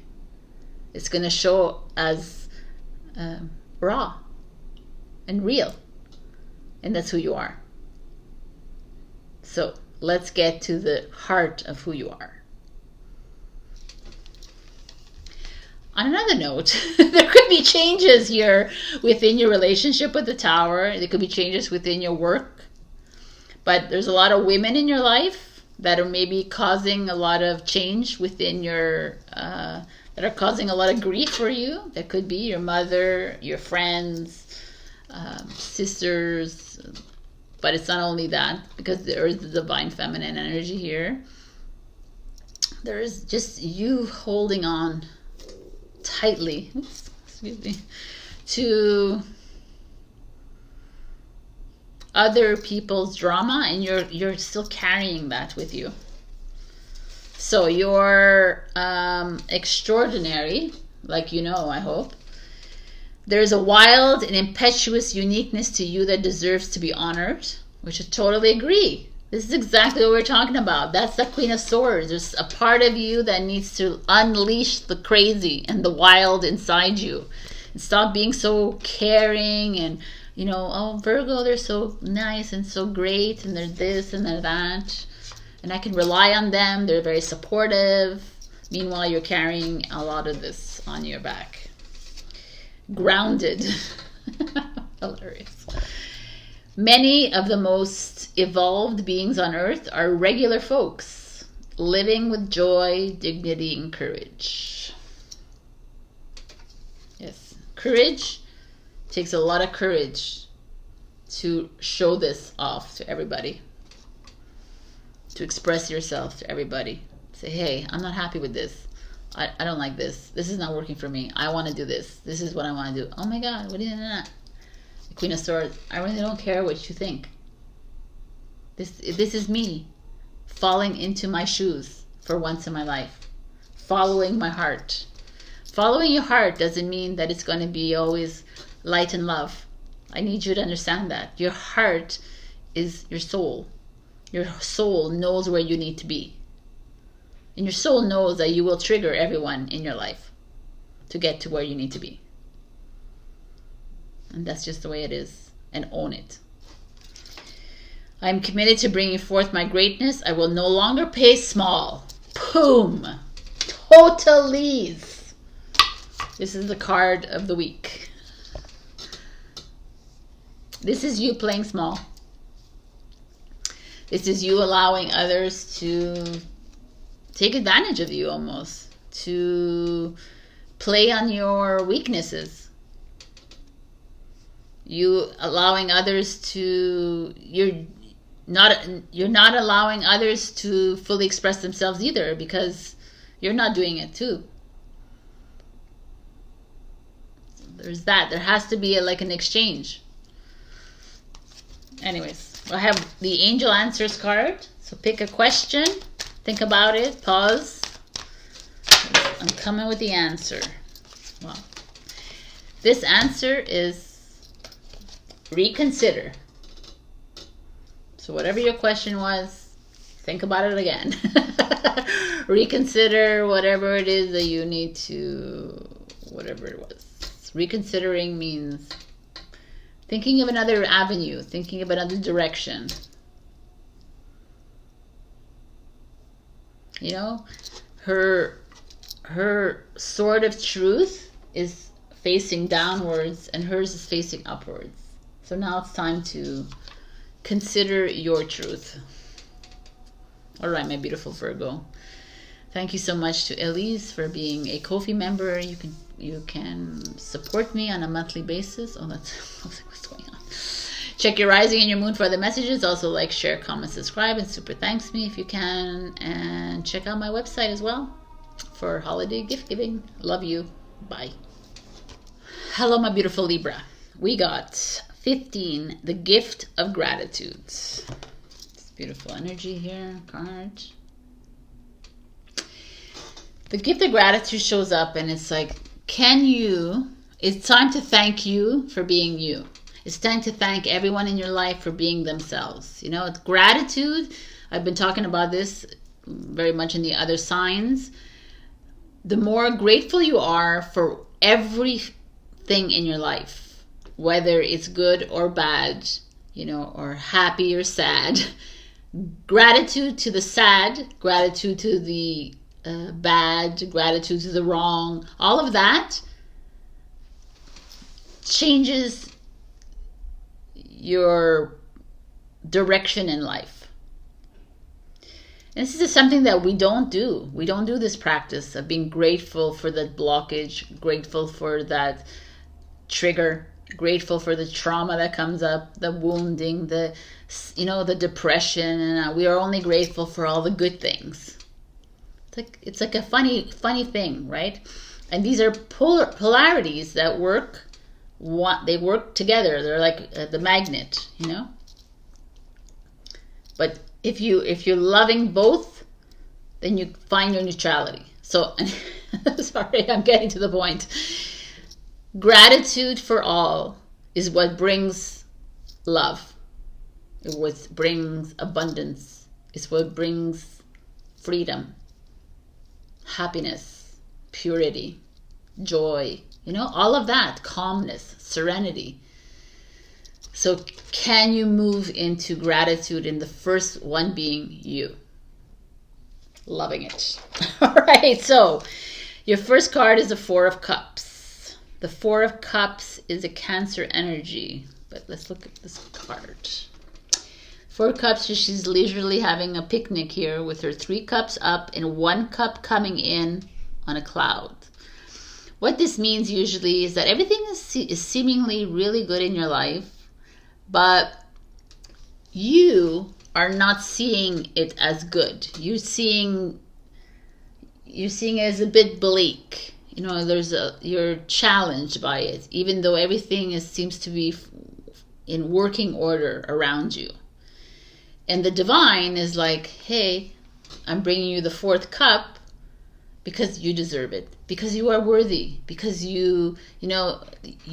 maybe you've been through a really hard time, and this is why the gratitude is showing up and the 4 of Cups coming in.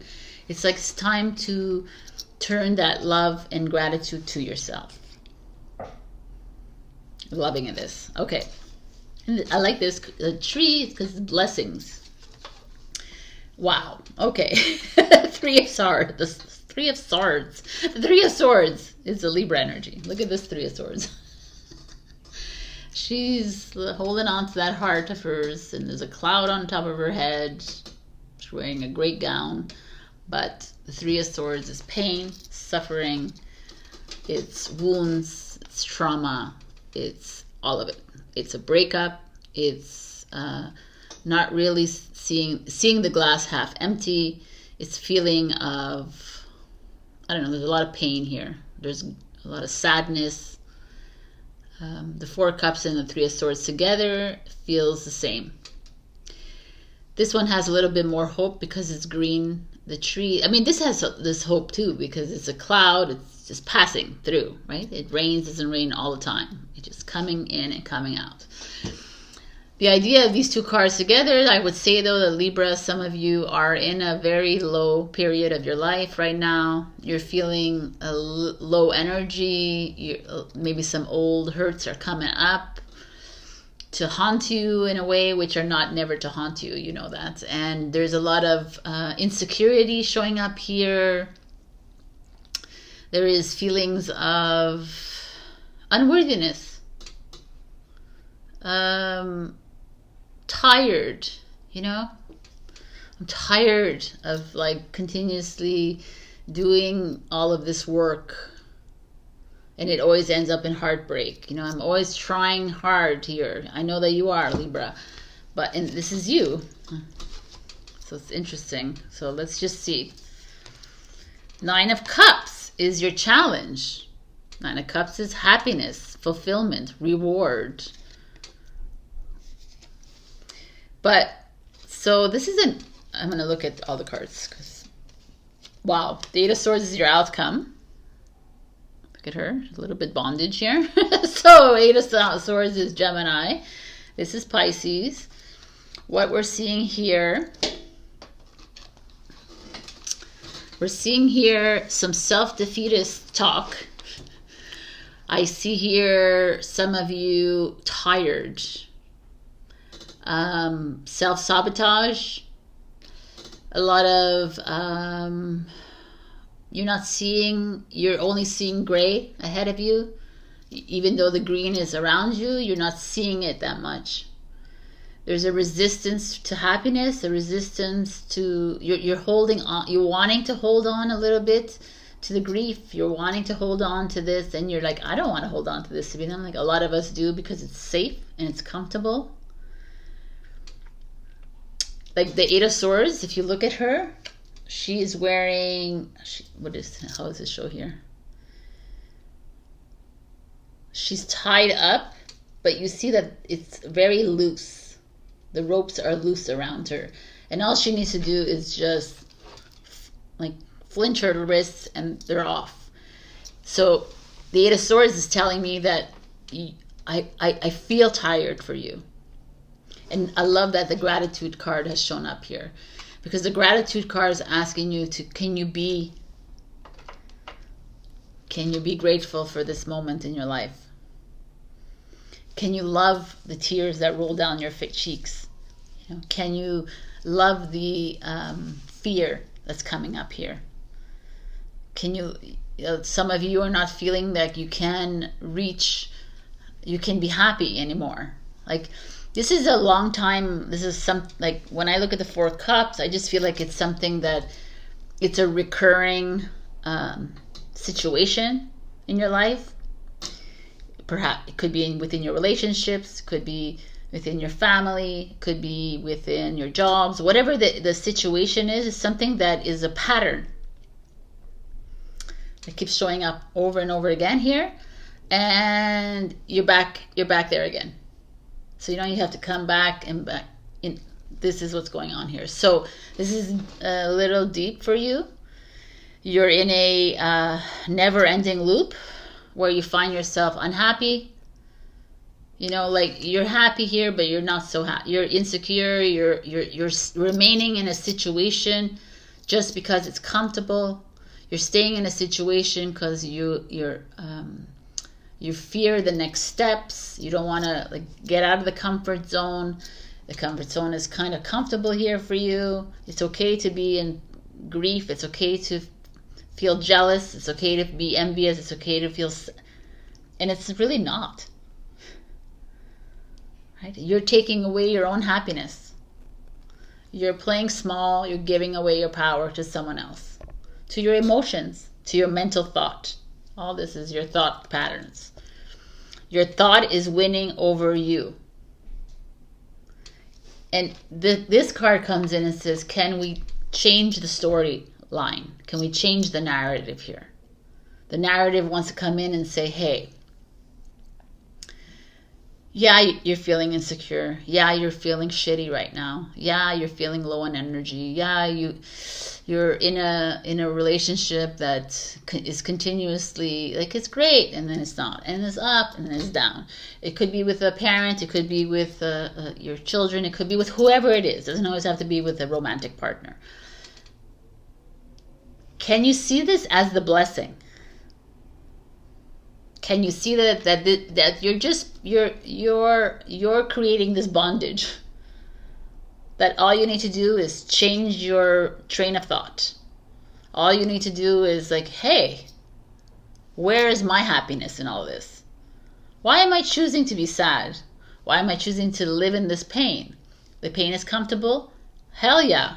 So many of you can say that and you don't want to admit it, but yeah, it's just comfortable. I'm just going to stay in this because it's just easier. That means I would have to get up and move. Or this means I have to get up and change my whole life to be what? Happy? Yes. Right? And it's like easier to stay under the cloud. But I'm telling you that these cards are screaming like, get up and get out and clear yourself up. Clear up those tears. Like, honor your tears, but you have a hell of a ride coming up for you. And it's time to release yourself from this hold that you have on yourself. I can't even say it's someone else that's doing this. It's you. It's a choice that you're making, that you're continuously hitting the same pattern. And you know what it is. It's a cycle. And you're like, oh, it's here again. I'm going to go into depression. I'm going to cry. I'm going to go underneath my tree. I'm going to drink away. I'm going to eat away. I'm going to whatever away, party away, or whatever it is. I'm going to hide. And it's like it's deep. It's emotional. It's mental. Emotional. It's mental, right? That's what you're seeing here.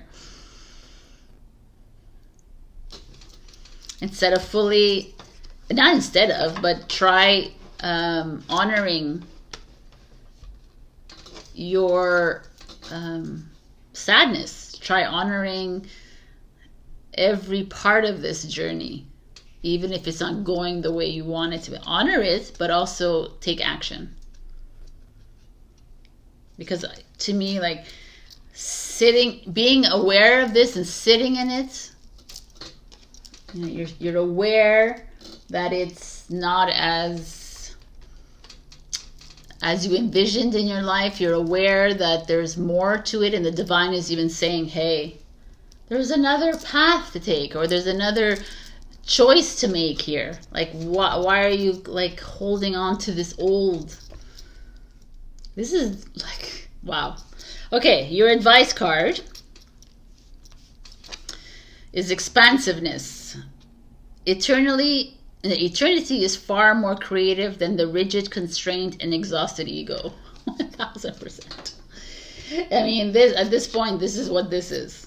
It's like, it's time to move outside of this little narrow tunnel that you're in. It's time to go out there, meet new people. I don't know what this is. Go for a new job. Travel. Like, stop waiting for someone to save you. Stop waiting for someone to make a move within this relationship, within this family, within this situation. Because we all do that. We all wait for someone else to make a move, which is evident in the outside world as well. We're always looking for someone to save us. And this is not about that. All these cards are saying, hello, move outside of this perpetual cycle that you find yourself in. And find the gratitude for all of this energy. But it's time to move on. time to move away from that, the story, the old stories. You keep bringing back the old stories over. It's like, enough. The story is done. So now let's move on. Like you're holding yourself back. Interesting. Instead of taking on the fear of others, I reflect love. Wow, that's a big one. Instead of taking on everyone else's, but I feel like it's not even you taking on someone else's. It's really you holding on to your fears, holding yourself back from fully loving your life, fully having the best life, living in the highest version of yourself, because you're comfortable in an uncomfortable way.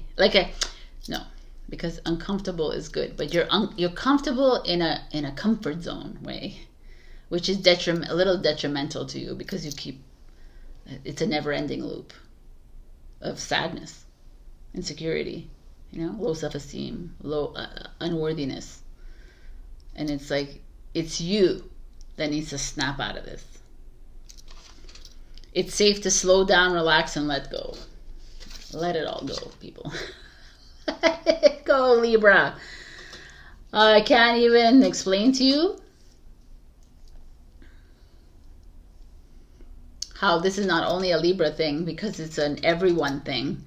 How we find ourselves in situations where, how many times I've been there in relationships in my past where I was like, but you always find the pros of the person until you're like, no, my God, what am I doing? And it's not only about, like I said, romantic, it's friends and family members, and you allow people to walk all over you, or you allow people to talk down at you, or it's just Scorpio got a nice card about how you can step back and look at yourself, look at the other, and look at the movie. Look at the three perspectives and try to become the observer of yourself and understand how to respond to situations that way. So anyways, this is your reading. I feel like it's a really beautiful reading, and it's gratitude for like loving you and thanking you for going through all of this. But now it's time to not repeat this cycle. Right? Akashic records, we can move into that and do that. I'm also going to start doing mirror work sessions where we approach that, and I'm also going to be doing numerology sessions which we approach soul contracts. So there's a lot of letting all of this go, because I feel like people are on constant repeat cycle, rinse cycle. The rinse cycle is on repeat, and it's time to release. So I brought out the angel cards. You can ask yourself a question. They're the divine timing. They're also yes and no's, and just general. So think of a question. Pause if you haven't yet thought of one. Your answer is yes. A resounding yes. So whatever it was, is it good or bad? I don't know what the yes is, but that's what it is. Be assertive, Libra. Do it. All right, Libra, I love you. Check your rising and your moon for other messages. Also like, share, comment, subscribe, and super thanks me if you can. Check out my Ko-fi membership, and a thank you to all my supporters. Also check out my website for sessions and also for gift giving. Love you, love you, love you, and I'll see you next week. Bye. Hello, my beautiful Scorpio. Happy birthday to everyone that's celebrating this week, including Kim and Gabby and everyone else that's a Scorpio. We have 34, which is a 7, change. The truth is, you are everything, 1000%. In this oracle book, there's a whole bunch of, it's all chakras, and then there's these special cards at the back, and that's one of them. Taurus has the other one, and so does Leo. So it's kind of beautiful to see that. Change here is you, the 13, the death card. It's the transformation. Everyone is feeling change right now. Everyone, I know I'm feeling that. There's something in the air that's pushing us into another leveling up, you know, another frequency, another vibration, or whatever this is for you. You could be having change in your job, in your relationships, in your health, but also in your views, your perspectives. I want to read a little part of this book. It's their suggested practice. I found that was interesting. So, what does it say here? The 3 points of view. In every relationship, practice perceiving 3 points of view. Yours, the other person's, and the whole movie.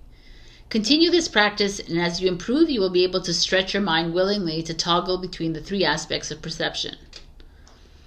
Listen as if you know nothing at all. Respond to all situations as if you are the last person to enter the room. Respond, don't react. So I was like, it's true that this is really like a wise way to look at things, is become the observer. You know, like step outside of the situation, step outside of the conversation. Be the, like, don't be involved in it. Like, you're a newbie at life. And I feel like that's where we're at.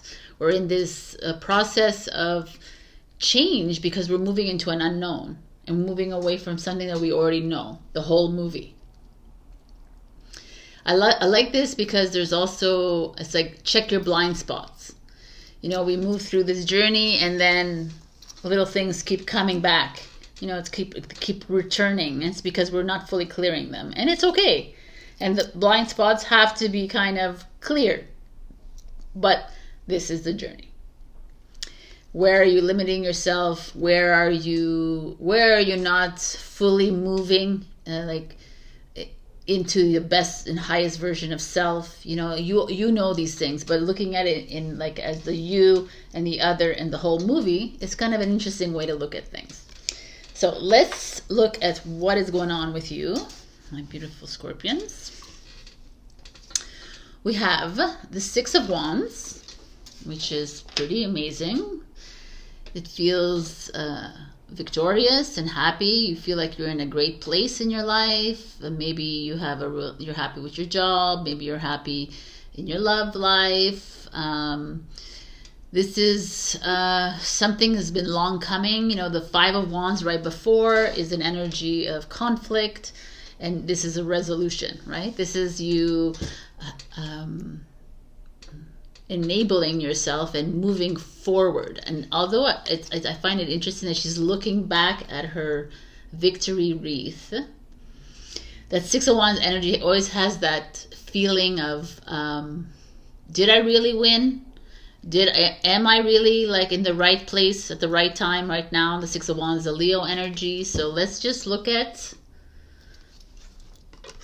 the next step. They're like really small, these cards, but it's fine. The 2 of Swords, a Libra energy. The 2 of Swords is that energy of interesting. So, like, something you've won, like, you know, like you've gotten that job, you got that promotion, you found your home, you found someone, the man or the woman you love. Like, you have that. There's a win here for you, which is awesome. And it could be a small win.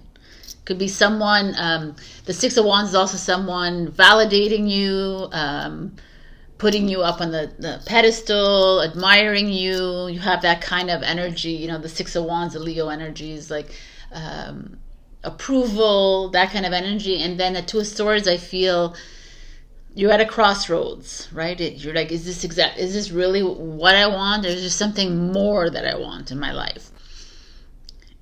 Is it enough to just have that little win? I don't know. This is okay. I want to see your challenge so I can fully grasp. The 3 of Pentacles. 3 of Pentacles is your challenge. 3 of Pentacles is a Capricorn energy, and this is an energy of collaboration, working with others, communicating with others, bringing things together. But it's your challenge So that's their challenge here. That's what it is. So I feel like some of you are maybe in a workplace, maybe in school, maybe within a family surrounding that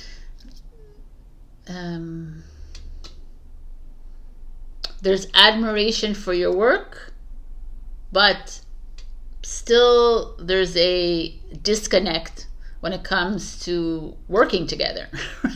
Like it's like there's an admiration for what you do, but still they don't listen to you. Still they don't really follow what you have to say. Still there's like a mess. It's like feels very messy to me.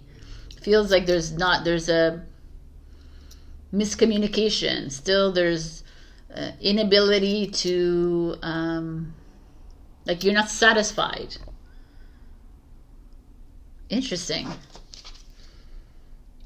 8 of Pentacles. Work. Definitely work.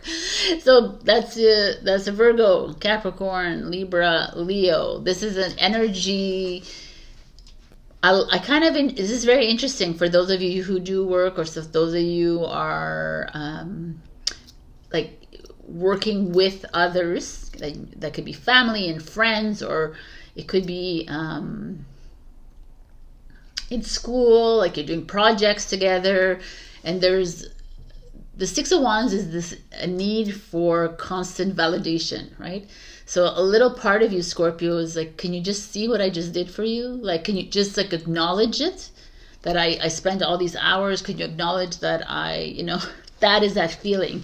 And you're not really getting, with these 2 cards, you're not really getting that approval or satisfaction from your children, from your teammates, from your workmates, from like it gets lost in the mix. And this tells me maybe it's time to find a new job. Right? Maybe it's time to focus your attention elsewhere within your job. The 8 of Pentacles, he's very satisfied in his work, or she or he, and it's this feeling of accomplishment and reward. And perhaps this is like saying, it's not enough, the little wins for you anymore. You need bigger wins, bigger accomplishments. You need to expand your projects, expand your studies. Like I feel like there's something here that you're fearing the next step, and you're almost allowing yourself to work or to partner or to live, you understand, or study with these people that keep you a little bit interesting, lower. And so change cannot occur like this if you're continuously struggling, if you're continuously on the fence. It's like a stalemate. I find it Two of Swords. You're like, you're settling for that little win, that little victory. Yeah, I opened my store. Or yeah, I started a new job. Yeah, it's great. I got the promotion. Yeah, I'm working and I'm doing the best I can. But these 2 cards is like, it's not enough. It's not working. There's a miscommunication. There's a lack of, it's not, you don't work the same. And the 8 of Pentacles, exactly. So either you change your job, or you elevate, or you focus on something else. Or you focus on different studies, or maybe you pick up a hobby here so you can focus your attention somewhere else, because you're never going to get that love and admiration from this person or whoever this is for you, these people. It feels very specific, Scorpio, so go check your rising and your moon for other messages, because it feels almost really specific to some people. Your advice is gratitude. Fill me with gratitude for all you give. May I be a vehicle for you wherever I go. I mean, it's like beautiful, because I actually love this here, because this is exactly, perhaps some Scorpions are being pushed here into this discomfort, into this disequilibrium that you need to fully see. Like the universe is like, come on, look, it's not working. So be grateful that this is showing up in your life. Be grateful that you're you're on the seesaw when it comes to your studies, your work, your relationship, your home. Be like to me, I don't know who else had this, but having, I think it's Libra actually, having gratitude for the next is like is when you attract abundance and love and wealth and all of it. So when you are grateful for even the uncomfortable as well as the comfortable, then all starts to move into place for you. I like that advice. You're like, thank you, Sabrina. I claim my desires. I hold great visions. I am ready to receive. And receive you shall. It's almost time for you to move into your next project, move into your next creative endeavor, move into your next home, into your next big win. And claim it. I celebrate all the greatness in my life. This is a continuation of kind of that energy. I'm grateful for the impasse. I'm grateful for the blockage. I'm grateful for the obstacle. I'm grateful for my unreceptive employees, or my unreceptive colleagues, or my friends, or my family. It's like saying thank you to that which is uncomfortable so that you can open yourself up to the new, which is really beautiful. So I'm going to give you I'm going to give you 3 because it's your birthday, 3 angel answers. So come up with 3 questions, and I'll give you these answers. So you pause, think of these. I'm coming up with the answers. Jesus.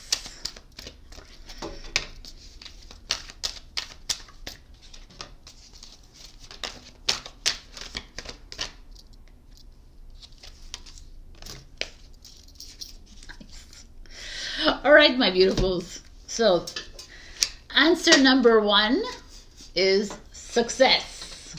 So whatever you ask is a big yes. Answer number 2 is forgiveness.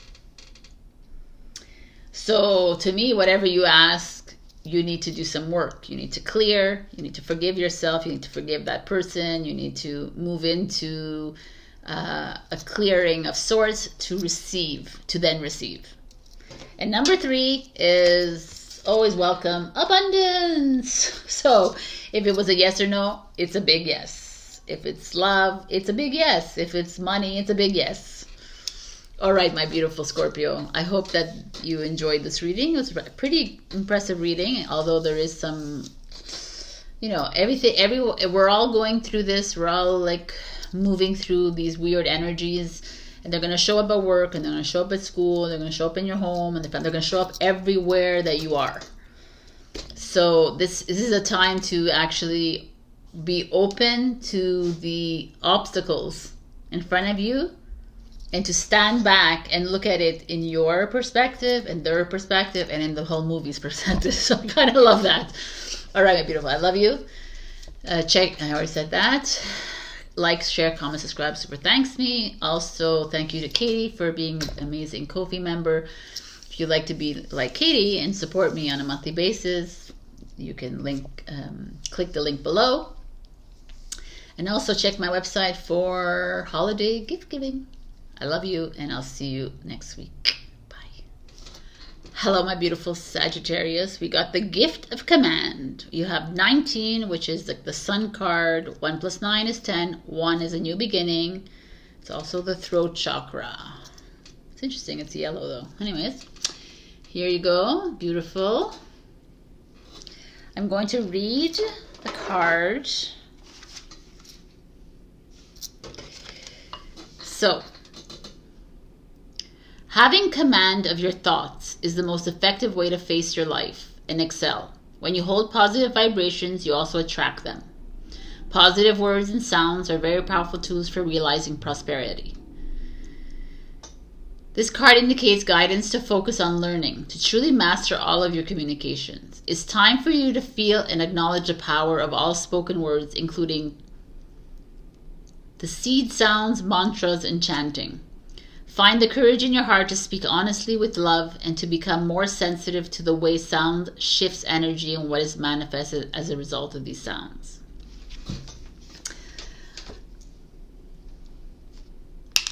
The gift of command is like, you know, we command ourselves. I command myself every day. Like, dear cells, this is what I want. You know, I command, you know, like, it's such a, to me, I'm gonna, like, when I first read it, I was like, command, you know?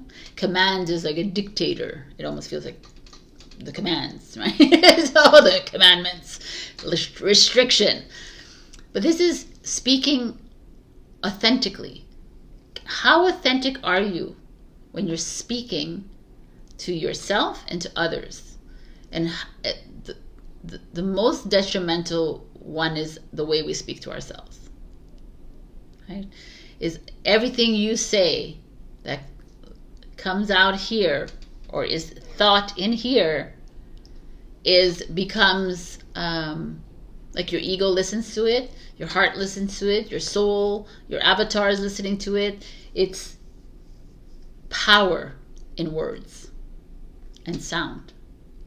So I really love this. So I feel like when I'm seeing this, is some of you maybe are overthinking, some of you are a little bit being mean to like judging yourselves, you know, maybe judging other people.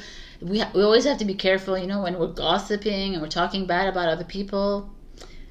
Your body is listening to you, right? It doesn't matter what's going on, but it's listening to you, and the energy is going out too, is in low vibration. But it really matters with your body, and it becomes an issue eventually, because if you continuously do that, you know, like, it's all fun and games until your body's like, hey, we got to clear this energy. So, ooh, look at her. We got the devil. I kind of love this card. Look at this. You know, this is the masculine, Mars and Venus, the kind of energy. So the feminine and the in shackles. They're freaking like handcuffs. I kind of love them. Anyways, the devil shows up.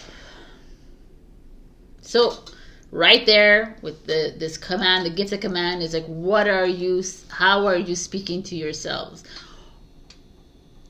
The devil is a lot of things, right? The devil is ego, it's manipulation, it's control, it's status and power and money and all of this. It's all of this, right? It's all this.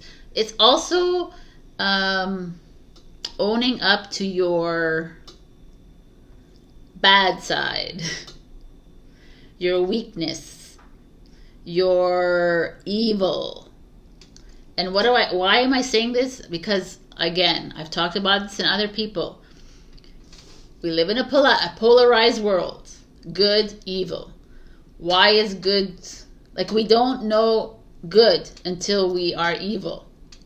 And evil spelled backward is live. It's just, you're living your life. You know what I'm saying? Words have been programmed to you saying that this is bad. The devil is living her best life, and she's doing it. She's doing it on her own pretense. She's doing it on how she wants to live her life, and people can judge her, which they do. They totally judge the devil. We judge the devil. Oh my God, the devil! It's not the angel, but we can't have an angel without a devil. And when you love both polarities, that's when you hit neutrality. Because then they become one. So anyways, the devil showing up could be, let's say, I want to look at the next card, the 10 of Wands. Sagittarius is you showing up. The devil is Capricorn. So your But when I see this 10 of Wands, there's heavy burdens. So there is manipulation probably going on. There is cheating. There's lying. There is, are you the one that's judging harshly? Are you the one, playing playing with people? Are you lying to others? Of course not, Sabrina. I'm like, we all do, right? Let's be real. Let's just be real about it. Let's be authentic here. Is there something that you're hiding? Are you pretending to be something that you're not? Are you truly being honest with yourself? Because here it speaks to me that maybe you're not, because you're carrying something heavy on your shoulders, which is uncomfortable for you, and you don't really want to be here. This could be someone doing this to you, and you're carrying their burdens. Right? There is the representation of feminine and masculine in this energy. So, is it you? Is it someone else? You only know this. To me, this is a very heavy. The duo here feels like it's not uplifting. And the fact that we're talking about our throat chakra, there's something being hidden, something not being expressed fully, for fear of, right? Fear of some big egos. Is it your ego? Is it someone else's ego? Whatever this is, But it's weighing heavy on you. But whether it's you or someone else, it always weighs heavy, because it's something that probably could be dealt with instead of hidden, instead of burying it away, instead of stifling your voice. It's time to express it. So what the 5 of Wands? Look at this. The 5 of Wands is conflict and competition. So this is your challenge. This is a big deal with these cards here, because you're in a process of fighting with somebody, quarreling, having, is it mind discussions with yourself, or is it with someone else? And I'm thinking you need to open up here. Stop hiding. Stop holding on to other people's downfalls or weaknesses. I almost feel like you're covering them up. Boom. Energy. I'm like, wow, dude. Okay. So, what do we have here?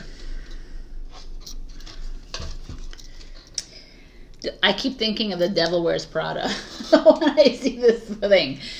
But this is a big reading. We have the devil. Okay, I need to look at all the scenarios, because the devil could be an illusion as well, and that you're wanting to see something in someone that really isn't there, and you're looking for all the good things about this person. It's like you're fighting with yourself. You're fighting with your ego here. You're trying your hardest to find that goodness in someone, but they're controlling, and they're a little manipulative, and they're ego driven, and they're a little power hungry.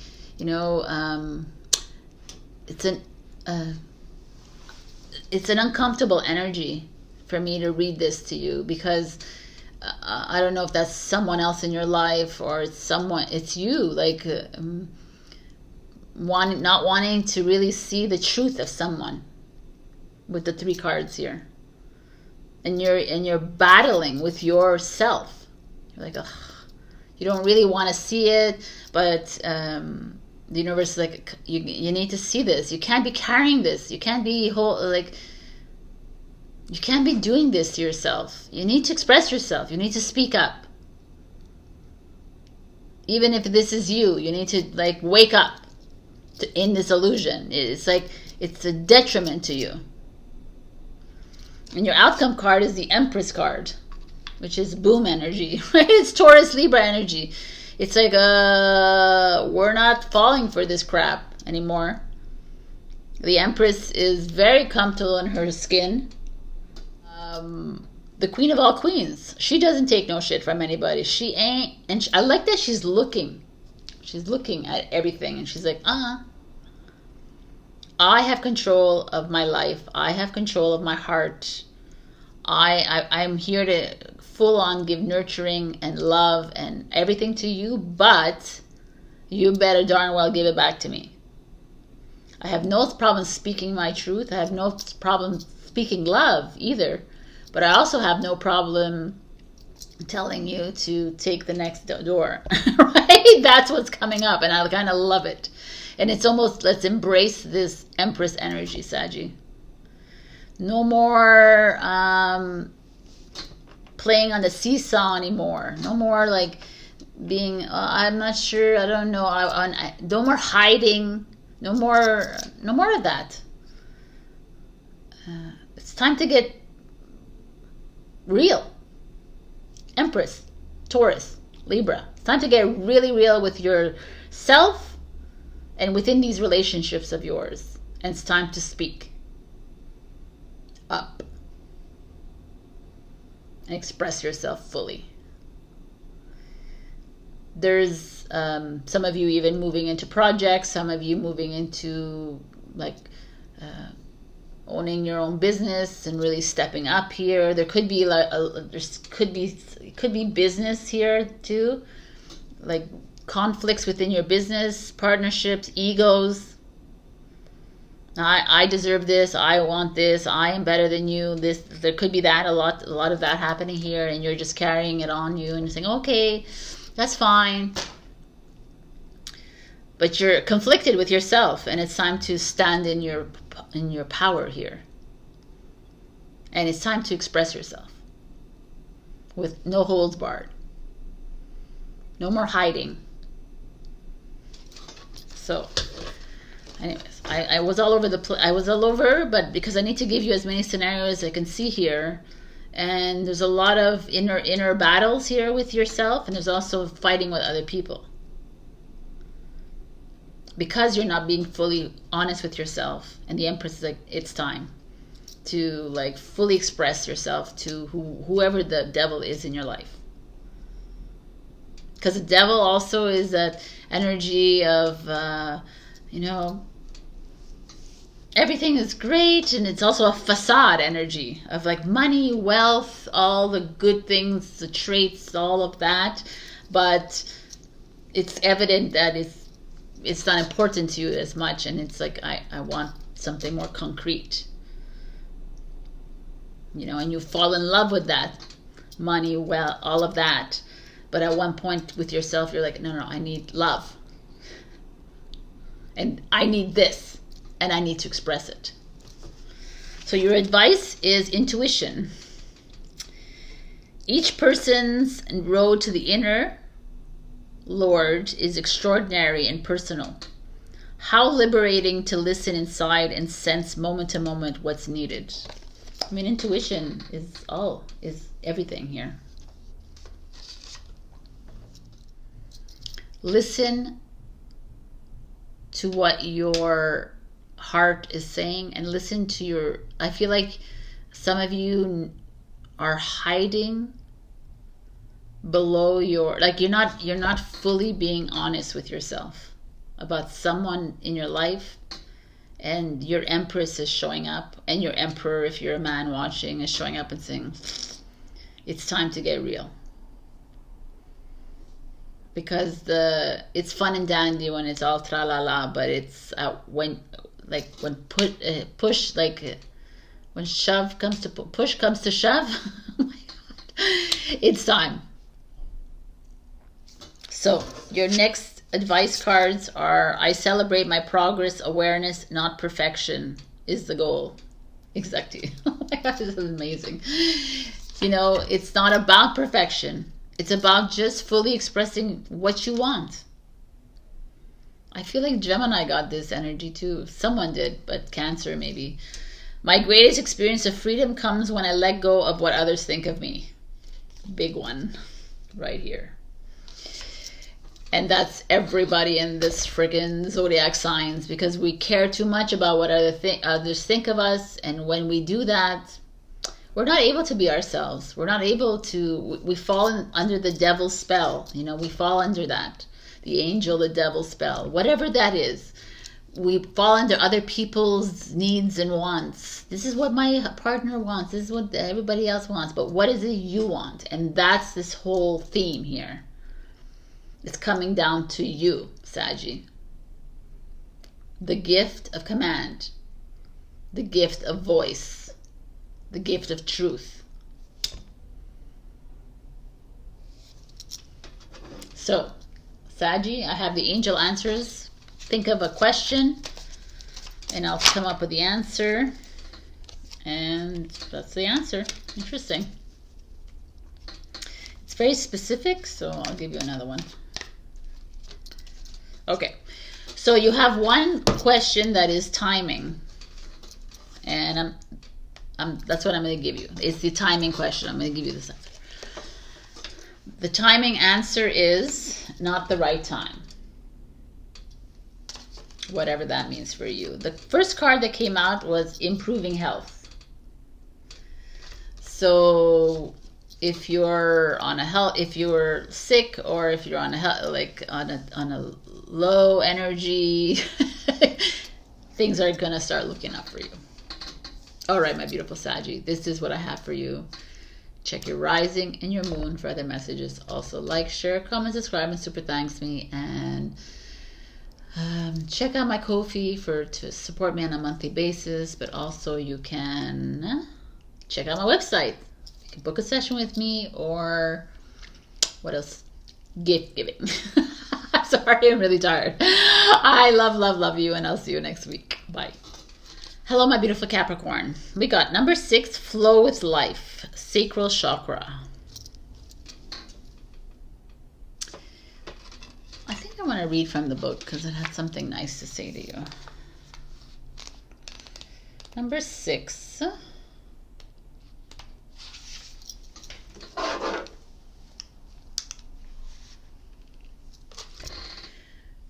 You're being asked to work on a deeper understanding of the flow of energy in all your relationships. Insecurities around the true self, sexuality, attractiveness, and feelings of inadequacy, shame, and embarrassment can be stored in the sacral chakra. The sacral chakra is the pathway to health and youth, and when it is open, you will feel connected to everything. With no aversion to the flow of life, you will clearly understand your role in every relationship and with life itself. In every relationship, there's a giver and a taker.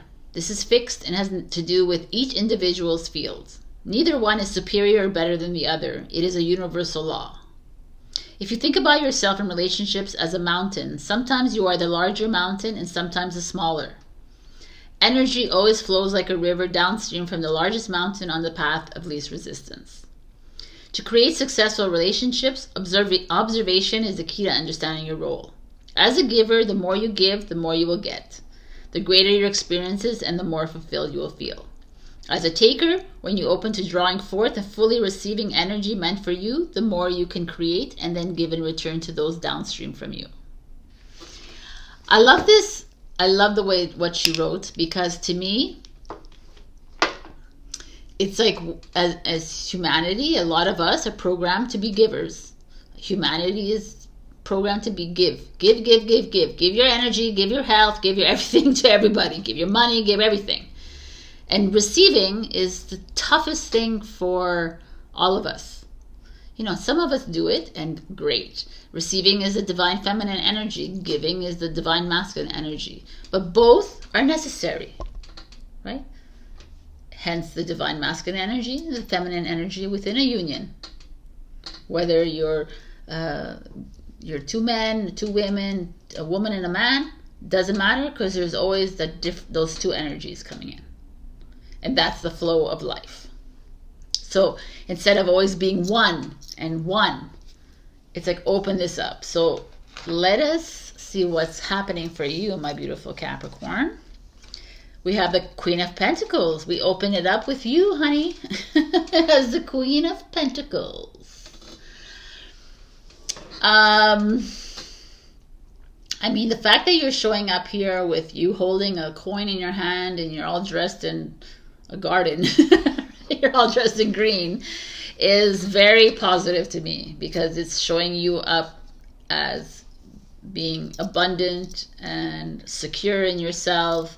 The Queen of Pentacles is nurturing, a master receiver, right? She's the master divine feminine. She knows how to receive because she does also give love, and she creates safe spaces for people. So let's see why else you're showing up in your thing. The Moon, Pisces, it shows up. So the Pisces is Pisces and the Queen of Pentacles. What does that mean? The Moon is a feminine energy as well. It's a receiving energy as well. It's emotional. The Moon, though, shows up as hidden secrets, as maybe tapping in more into your emotional energy, maybe tapping more into your wisdom, your intuitive wisdom. Why are these showing up together? Maybe you're too busy working. Maybe you're too busy trying to save money, make money. You know, you're too focused on your career, your studies, or whatever, and you're not experiencing fully your intuitive hits. Very interesting. Let's see what else is going on here. The Challenge is the Lover's card. Gemini energy.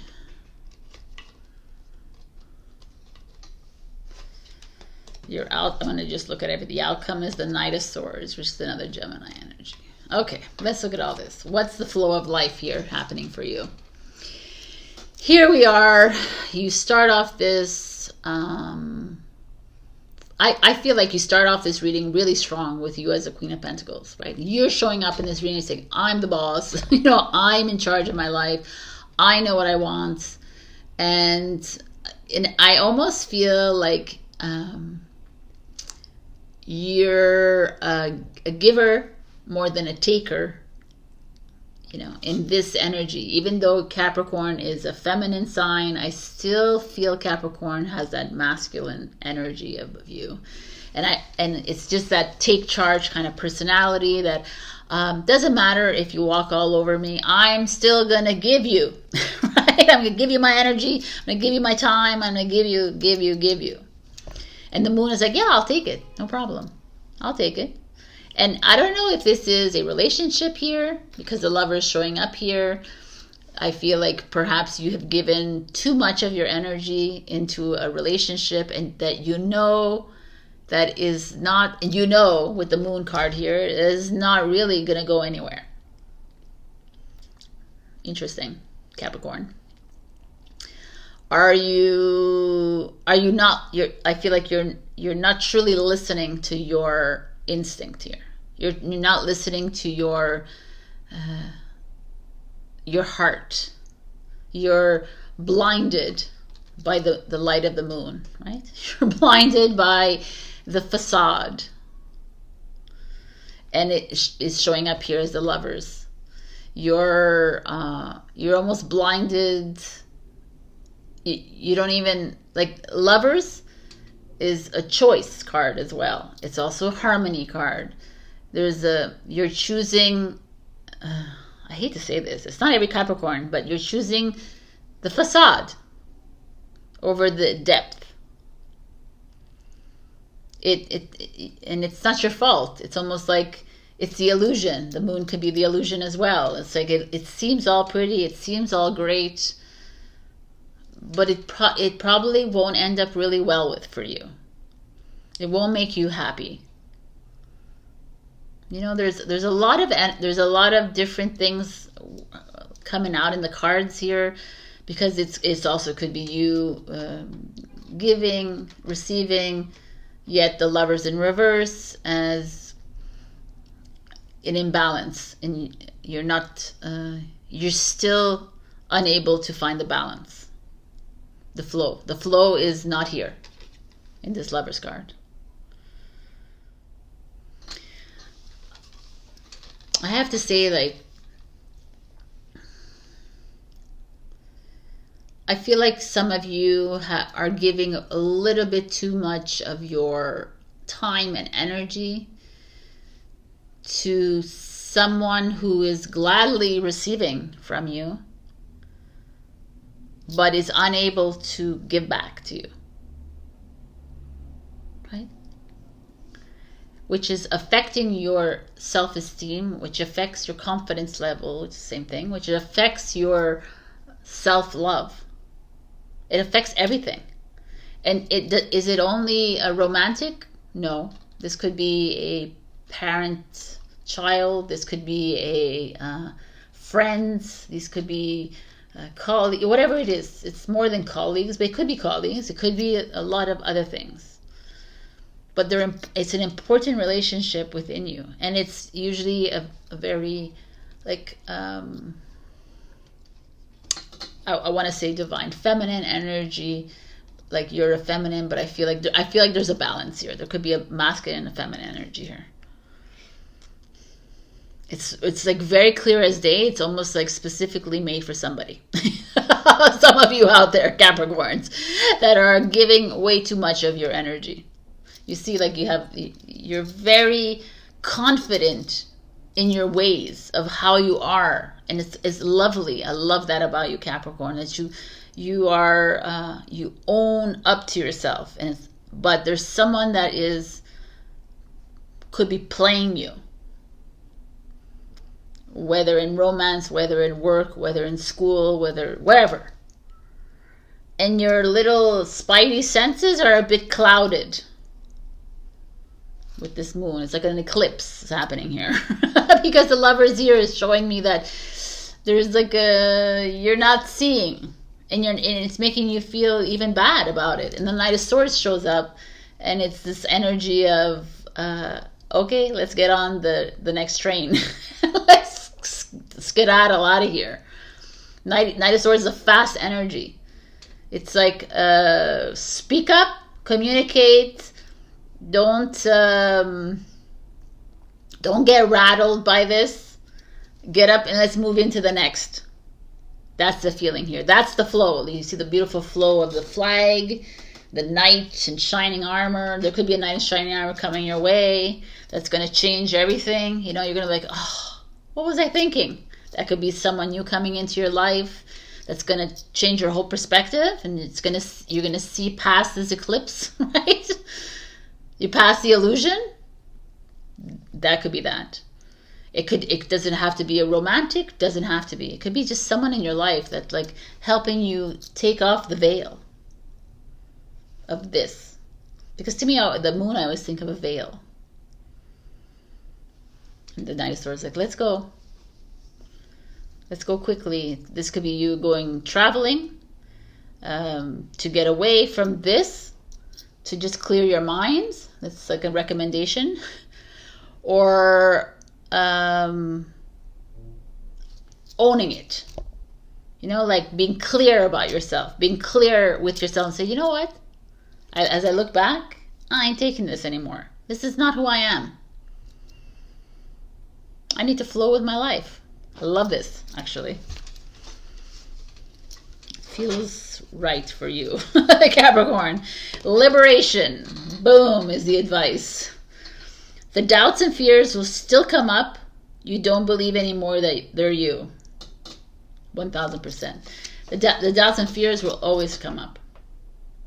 They'll always. It's part of your programming. It's up to you to cancel, clear, delete. All the doubts, all the fears, all the what if, oh my God, is he cheating? Is he lying? Is she doing this? Is that, and whatever. It's you to say, I'm not taking this anymore. I'm not giving my energy anymore. I'm ready to receive. fully. Become the receiver, Capricorn. I think you've given enough, is the way I see it in these cards. My happiness is a direct reflection of how quickly I can shift my perceptions from fear to love. I mean, it's all in these cards. It's as easy as 1, 2, 3. And people are like, what do you mean? It's like false evidence appearing real. Fear is not real. When it comes up, cancel, clear, delete. Bye-bye. I'm not interested. Hello, ego. You're trying to make me feel afraid? I don't think so. I'm putting you down the chute. You know, that's the work.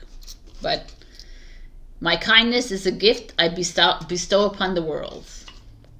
Kindness to yourself, kindness to those that are trying to put the veil on you, trying to keep you in this illusion of love or of, I don't know, there's something that feels a little bit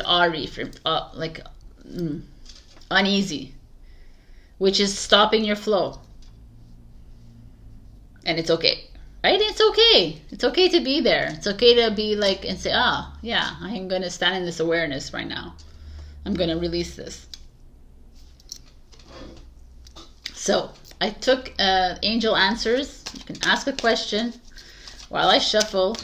You can pause when I get the answer if you haven't asked the question yet. It's in your mind.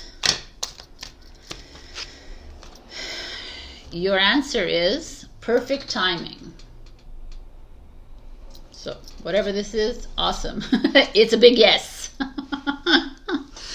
All right, my beautiful Capricorn, this is your message. This is a pretty, everybody has really deep messages this week, but it's time to see past the illusion.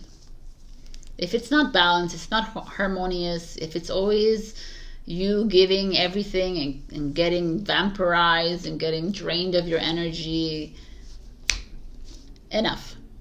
Knight of Swords. Get up on that horse and go. Like, I'm going to snap my fingers. Let's do this. All right, my beautiful Capricorn.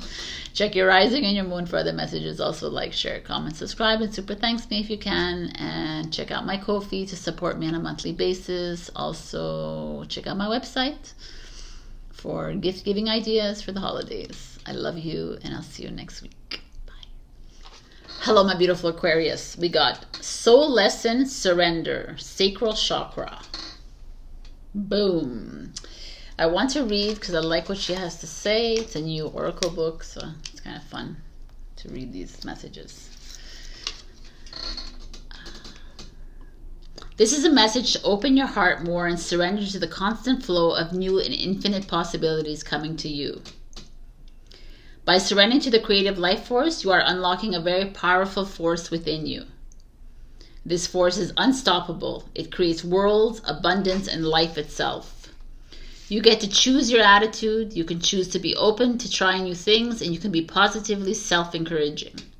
When you encourage yourself to do things that offer you beneficial new experiences, you're working to dissolve old aversions that might have held you back. Feel into the courage and expansion of your heart and command your mind to serve your true desires. You know what is right for you and what gets your creative juices flowing. Courageously follow your creative impulses without doubt or need for any outside approval to nurture your self-expression. Love it. I mean, that's like the Aquarian way. I love it. It's like surrender to your passions, your desires, your wants, surrender to all of it without the feeling of anxiety or stress or what are people going to say and how the resistance around you. So much resistance to being you, to being free. Freaking love this. So this is your reading. Let us begin. We have the Ace of freaking Swords, which is you, Libra, and Gemini. Ace of Swords is get clear. It's cut through the bullshit. Like, stand in your truth. Love everything. Like, it's communication. It's communicate clearly with your partners, with your friends, with your co-workers. It's like saying what you feel outright, without hesitation, without what if, whatever. It's just like being you. Ace of Swords, people. It's a new beginning in your adventure of the age of Aquarius, in your adventure of life. I love it. I love this. The crown, it's victory. It feels free. It feels like it's a big FU, right? Let's do this. I don't know. Okay, let's. The High Priestess. People in the house. I like this. Number 2, the High Priestess is the queen of intuition. It's the queen of clearly not giving an F about what you think. She's in full surrender mode. She is like, I'm on it. Like, is she holding a sword? No, she's holding the moon. All right. She's holding the moon. You know, she is, the High Priestess comes across as someone who, without much emotion, it's interesting because she's like a Cancer, but she doesn't come across to me with a lot of emotion. She comes across to me as someone very sure of herself, super confident, I know where I'm going. Where are you going? Because are you following me? Because this is my path. This is you really stepping into your own right now. So where is it that you want to go? Like, what is it that you want to do? You want to start a new business? You want to start a project? You want to start a new job? You know, like, is it time to you go and ask your boss for a raise, for a promotion, for a change of department? Is it time to speak up in your marriage, in your partnership? These are the cards. This is the High Priestess saying, hello, no. Hell no. I ain't following everyone else's, like, ways of doing business, of life, of living. I'm doing me. What powerful cards. I love this. This is the best so far. I love these cards.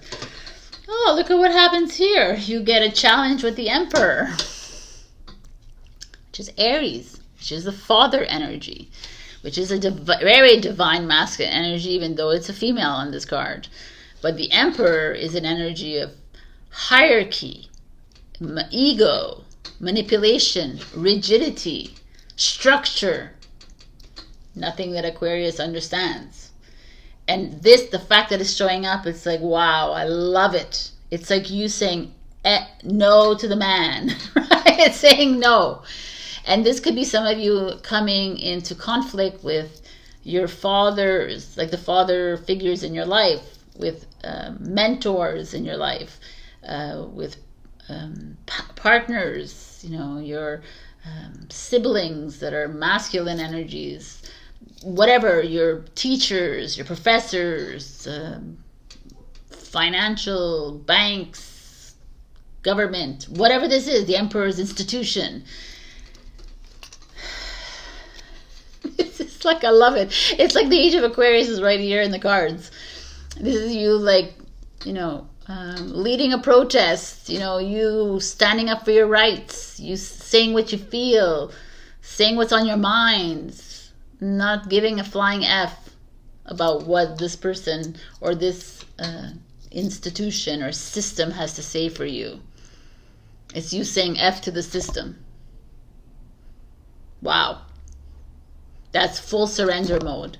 That's you fully owning and loving your journey and owning and loving yourself in every single moment. And it's not, this is not easy by any means, going against that. It's not you're going against it either. It's like,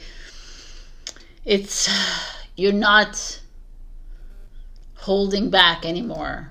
You're not allowing the it's like there's resistance coming to you here. This is like whoever this energy is like, you're not going to speak your truth. You're not going to start this. You're not going to ask me for a raise. You're not going to, you know, that's that. And you're like, I am. The High Priestess next to the Emperor in reverse. I love it, man. That's the best. Empress, the High Priestess, she doesn't give a shit. She's like, yeah, whatever. I want double the raise. Right? I want, like, this is you going for it. Wow. Look how beautiful she is. It's just the back of her. But the Five of Cups is your outcome. The Five of Cups is interesting. It's a Scorpio energy. So some of you are going to feel very tired and exhausted by this resistance. Some of you are going to try so hard to surrender, but you're going to feel like you're losing the battle. And I'm here to say, absolutely not, Aquarius. This is not where you walk away from it. There is a thing with the Five of Cups, because the Five of Cups is seeing the glass half empty instead of half full. But she still sees a future, like she still sees something coming. But now she's a little tired fighting, and she's a little tired of always having to push back, you know, always have to go up against the resistance, always. There's a part of me that feels like I need to pull another card for you. I want to pull another card for you. All right, let's see. What is this next card I need to pull for the Five of Cups?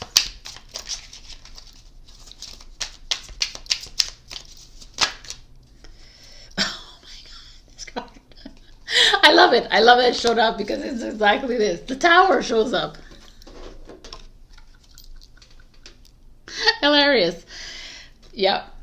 So I'm going to tell you right now, the fact that Tower showed up with the Five of Cups is that things are changing in your life.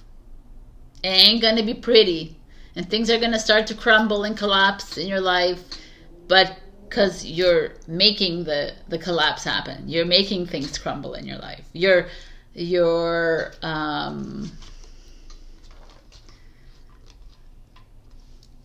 It's almost like you're making the moves, you're doing those things, and then things are happening, and you're like, oh no, maybe I shouldn't have. So stop second guessing this change. The Tower shows up and says, yeah, babies, this is it. How else do you want to make a change in the world? Surrender to the Tower, surrender to the collapse, and freaking step into your High Priestess power, man. Like, continue being you. We're not at a place in our lives right now where we can say yes to the man. Or always. You know, there's okay to say yes. Say I do if you want to say I do 100%. Like I'm just saying, I don't know. I feel like it's like a don't back down, don't give up. Things are going to be a little bit challenging for you. But at the same time, this is exactly where you probably feel comfortable in this. You're like, no, I don't. I'm like, yeah, you do. And this is where you will shine. I hope this message comes through to you. I kind of love this. This is like you, coming up against some like deep issues in your life that are going to feel really ugly and really feel depressing. We're going to need to push through this. Push through this with the wisdom that you know deep inside that this is going to bring you to the place of shining. This is going to bring you to the, not the shining, the Stephen King, but or Stephen King? I don't know. Just bring you to the next level up. Very boom, baby. All right. Your advice is right action.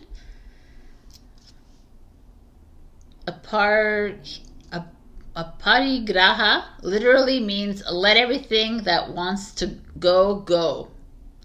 And everything that wants to come, come. Let it go, let it come. We're there and we're ready. Things will easily go if you let them go, but things will easily come in too when you've let everything go. When you've accepted the Tower, when you've accepted that things are going to get a little bit uncomfortable for you, that there's going to be a crash, that there's going to be this, that things are not going to work out the way you envisioning it. And I got to tell you right now, things are never going to work out the way you envision it because you have no idea what's coming. So can you let all that go? Every cell in my body is conscious and communicates with each positive thought I have. I can just like positive, anyways. Every cell in your body is conscious and communicates everything. So be kind to your cells, talk to your cells, ask your cells to help you through all of this. Your cells will heal you. Physically, emotionally, and mentally. That's what they're there to do. Trust that. I can't control the world, but I can control how I choose to perceive it. You can also, I'm like talking back to these cards, but we can change the world, people. If we choose our perception, 100%, if we choose love, if we choose to honor the good, the evil, the good, the bad, the ugly, all of it. Honor every aspect of ourselves. Honor the Tower and the Five of Cups, the Devils, all of that. Honor everything. Surrender to it. This is such a pivotal time in our lives. It's time to stop playing small. Start playing big. Like I've said this already in a YouTube short. So, all right. I have the angel answers. Give me your... think of a question and I will give you an answer. Oh my God. Interesting. The answer is ask for help from others. So you're not here alone. You need support as much as I need support. So ask for help always. Whatever it is, you need money, ask for money. You need love, ask for love. You need a hug, ask for a hug. We don't do that enough. Be assertive. All right, my beautiful Aquarians. Oh, this is a great time to be alive for you, Aquarius. Check your rising and your moon for the message. Also like, share, comment, subscribe, and super thanks me. A big shout out to Rekha for supporting me on Ko-fi. Thank you so much. And if you want to support me too, you can check the link below. Also check out my website for holiday gift giving and also just to book a session. All right, my beautiful Aquarians. Love you, and I'll see you next week. Bye. Hello, my beautiful Pisces. If you have gone to see your rising and your moon and you're seeing me completely differently dressed, it's because I started editing at 11 p.m. at night. And here I am because you had no recording on your reading. So I will attempt to do your reading once again in different gear. I didn't even retouch my lipstick. It is what it is. So it was a really good reading, by the way. So here is your overall energy. A soul lesson, trust. We have beautiful Frida here with Flor Hermosa, beautiful flower on it. To me, this is my philosophy. It's all about trusting the path, trusting your process, trusting the divine, trusting everything that is being presented to you. Whatever obstacles it may be, if it doesn't feel like blessings, if it feels like delays or frustrations in your life or whatever that is, can you trust that the universe has your back?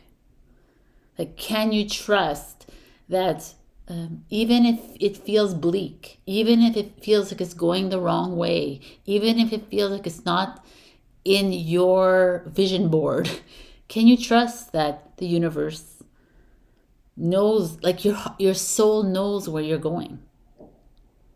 So I love it. Trust love. Trust it all. All right. Your first card to come out was the Nine of Swords, which is a freaking beautiful card. The Nine of Swords is this energy of overthinking, overwhelm. It's less about emotions, but about mental thought. You're in a process of, you're flooding your mind, you're cluttering your mind with possibilities. Oh my God, I should be doing this. What if I do this? What happens if someone finds out? What if this is like all these things flowing through your mind? But to me, like you see those like swords here, it's like all like pricking your brain. And it's on a constant. The Nine of Swords is a Gemini energy. This is like, it could be a Gemini in your life that is constantly like badgering you, nagging you, but it's also just you feeling overwhelmed. Like this is a lot of, you're thinking too much about your job, about your business, about your partnership, about your love life, about why is it like this? Why am I like that? Why? How? When? Where? Nine of Swords. and there's not a lot of sleeping going on here. Then the Fool card shows up, which is Aquarius, which are both air signs, by the way, here. And the Fool, a little witchy here, is like, I'm so ready to start something fresh. Why are you hanging on to this? Why are you hanging on to the old? Why are you hanging on to what? Like I'm like the Fool. As much as it is an air sign, it's also the revolutionary and the rebel and the one who's like willing to take a risk. I'm willing to just drop everything, including all this flooding of thought, and I want to get out. So there's a part of you that, this is you, Pisces, right? It's not anybody else here. This is not a Gemini or Aquarius here. This is you at a point in your life where you're like, okay, I think I'm ready to take this risk. I think I'm ready to jump in. I think I'm ready to dive into whatever this is, even though it's like nerve-wracking, even though it's heavy in my brain, even though I'm not sure what the next step is. I'm not sure how I'm going to go about this. I don't know how, la. And the Fool is like, it's 0 point, right? This is a 9. This is at the end of a journey, and the 0 comes out and says, okay, are you like, I'm done. And is that how you're feeling now, Pisces? Are you feeling like you've come to the edge, and now it's like, how many times do I need to be, how many times do I have to overplay this in my mind? How many times do I have to, be here? Then your challenge is the Ace of Wands. So now the Ace of Wands is a beautiful energy, upright. Your Ace of Wands is new creative project, new opportunities, new tasks, new jobs, new raise, new promotion, new money, new relationship, new like path, new journey. But your challenge is the Ace of Wands. So what does that mean? It means detours, delays, frustration, resistance to change. It means that it's not the right time. Like in timing, this is like, it's not now. Can you be patient and wait? And the Fool's like, I don't want to wait. I want to move. And then there's a part of you that is facing setbacks, financial setbacks, relationship setbacks. There's like it's like almost like the universe is like, no, you're not ready yet. It's okay though. This is what I love about this. Because your outcome is the 9 of Cups, which is you, Pisces. And when I look at these cards all together, we're going to look at them all together. This is so pertinent because it feels like you've come to the end. You're tired. You're exhausted. I could feel the exhaustion. Look, she looks exhausted. She's like, she can't even keep her head up. She's like, these swords are like passing through her or behind her. It doesn't really matter. If they're behind her, it's better because they are actually behind her. She's ready to change. She's ready to make a move. She's ready to clear the clutter from her mind. And the Fool shows up and it's like, yes, that's the attitude, Pisces. Let's get on with it. Let's make a move. Let's move into something new because we cannot work like this. And what I love about this reading, and that's why I'm here again to do this again for you, is that the Ace of Wands is like, I feel you, Pisces, and I'm with you, and I know that this next path is yours, and this next relationship is yours, and this next project you take, and this move, and this whatever it is, this endeavor that you want to take on is yours. Like, this is the universe's hand giving you the wand, and it's like, I want you to hold on to that wand. I want you to hold on to that opportunity. And wait. Can you wait for my next push, for my next message to come through? Why? Because the Nine of Cups is like happiness, freedom, fulfillment, reward, and a return on investment, money coming your way, happiness in your relationship, happiness in a new relationship. Whatever this is, Nine of Cups is beautiful energy. And it's waiting for you. But in the meantime, the universe is getting you ready. Like, you're getting ready. It's like some of you are wanting to maybe start a new project, start a new, I don't know, create an event or start something, a new relationship. And the universe is asking you to just wait. And it's not, the divine timing is not now. But it's not that it's over. It's not like it's a bad idea. It's not that. It's just, can you trust me? And this is putting your faith in the universe. And this is trusting the process. And this is trusting your plan to the nth degree.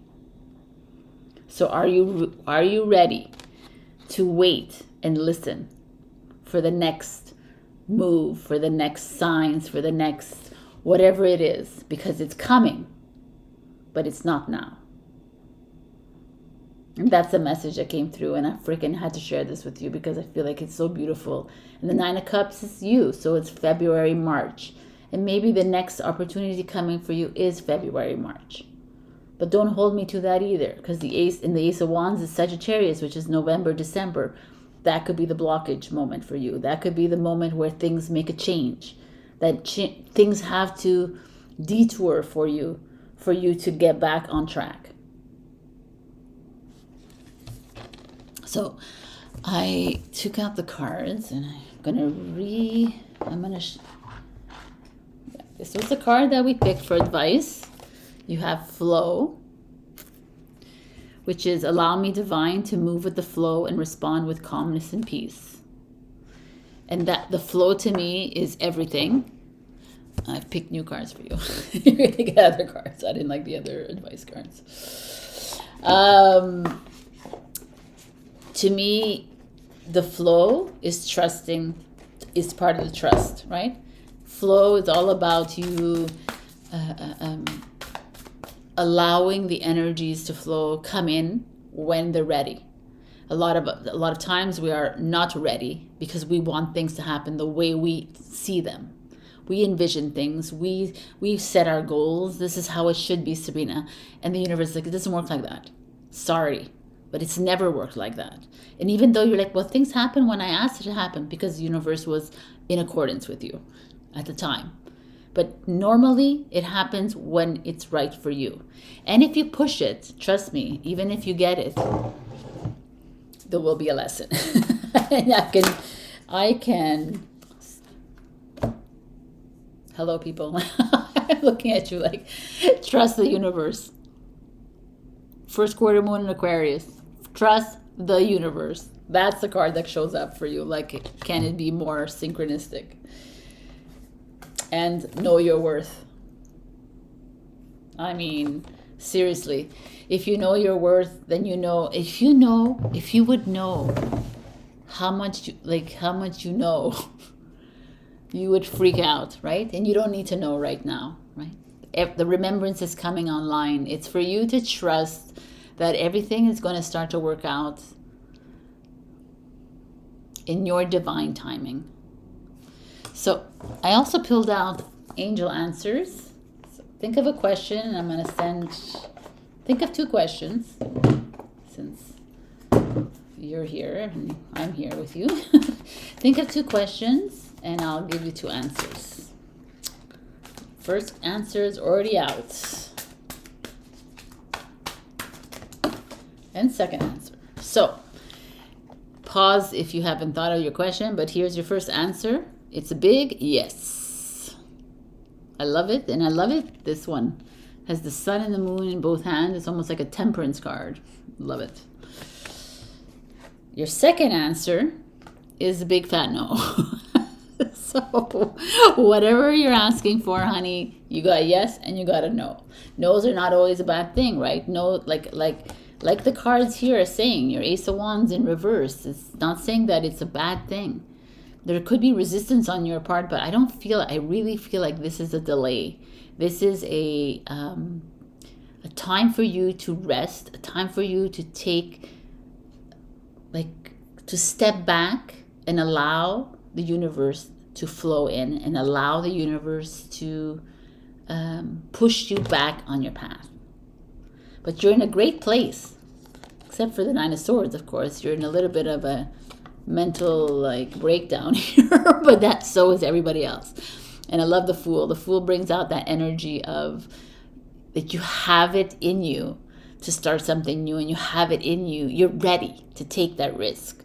But I'm asking you to hold back just a little bit more until you get your next message.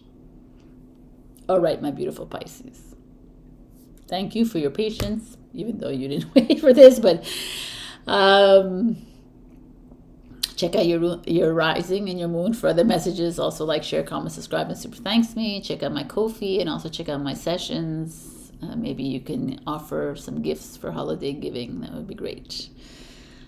Pisces, your readings have been getting better and better as you move through this, and still we always find ourselves with a 9 of Swords or a 10 of Swords, because you carry on a lot of this energy. You feel like burdened by other people or even yourself, and it's to get out of that head of yours and to move into your heart. You're a water sign. Get into that heart of yours. Start trusting yourself a little bit more, and you're going to see how life will start to flow again.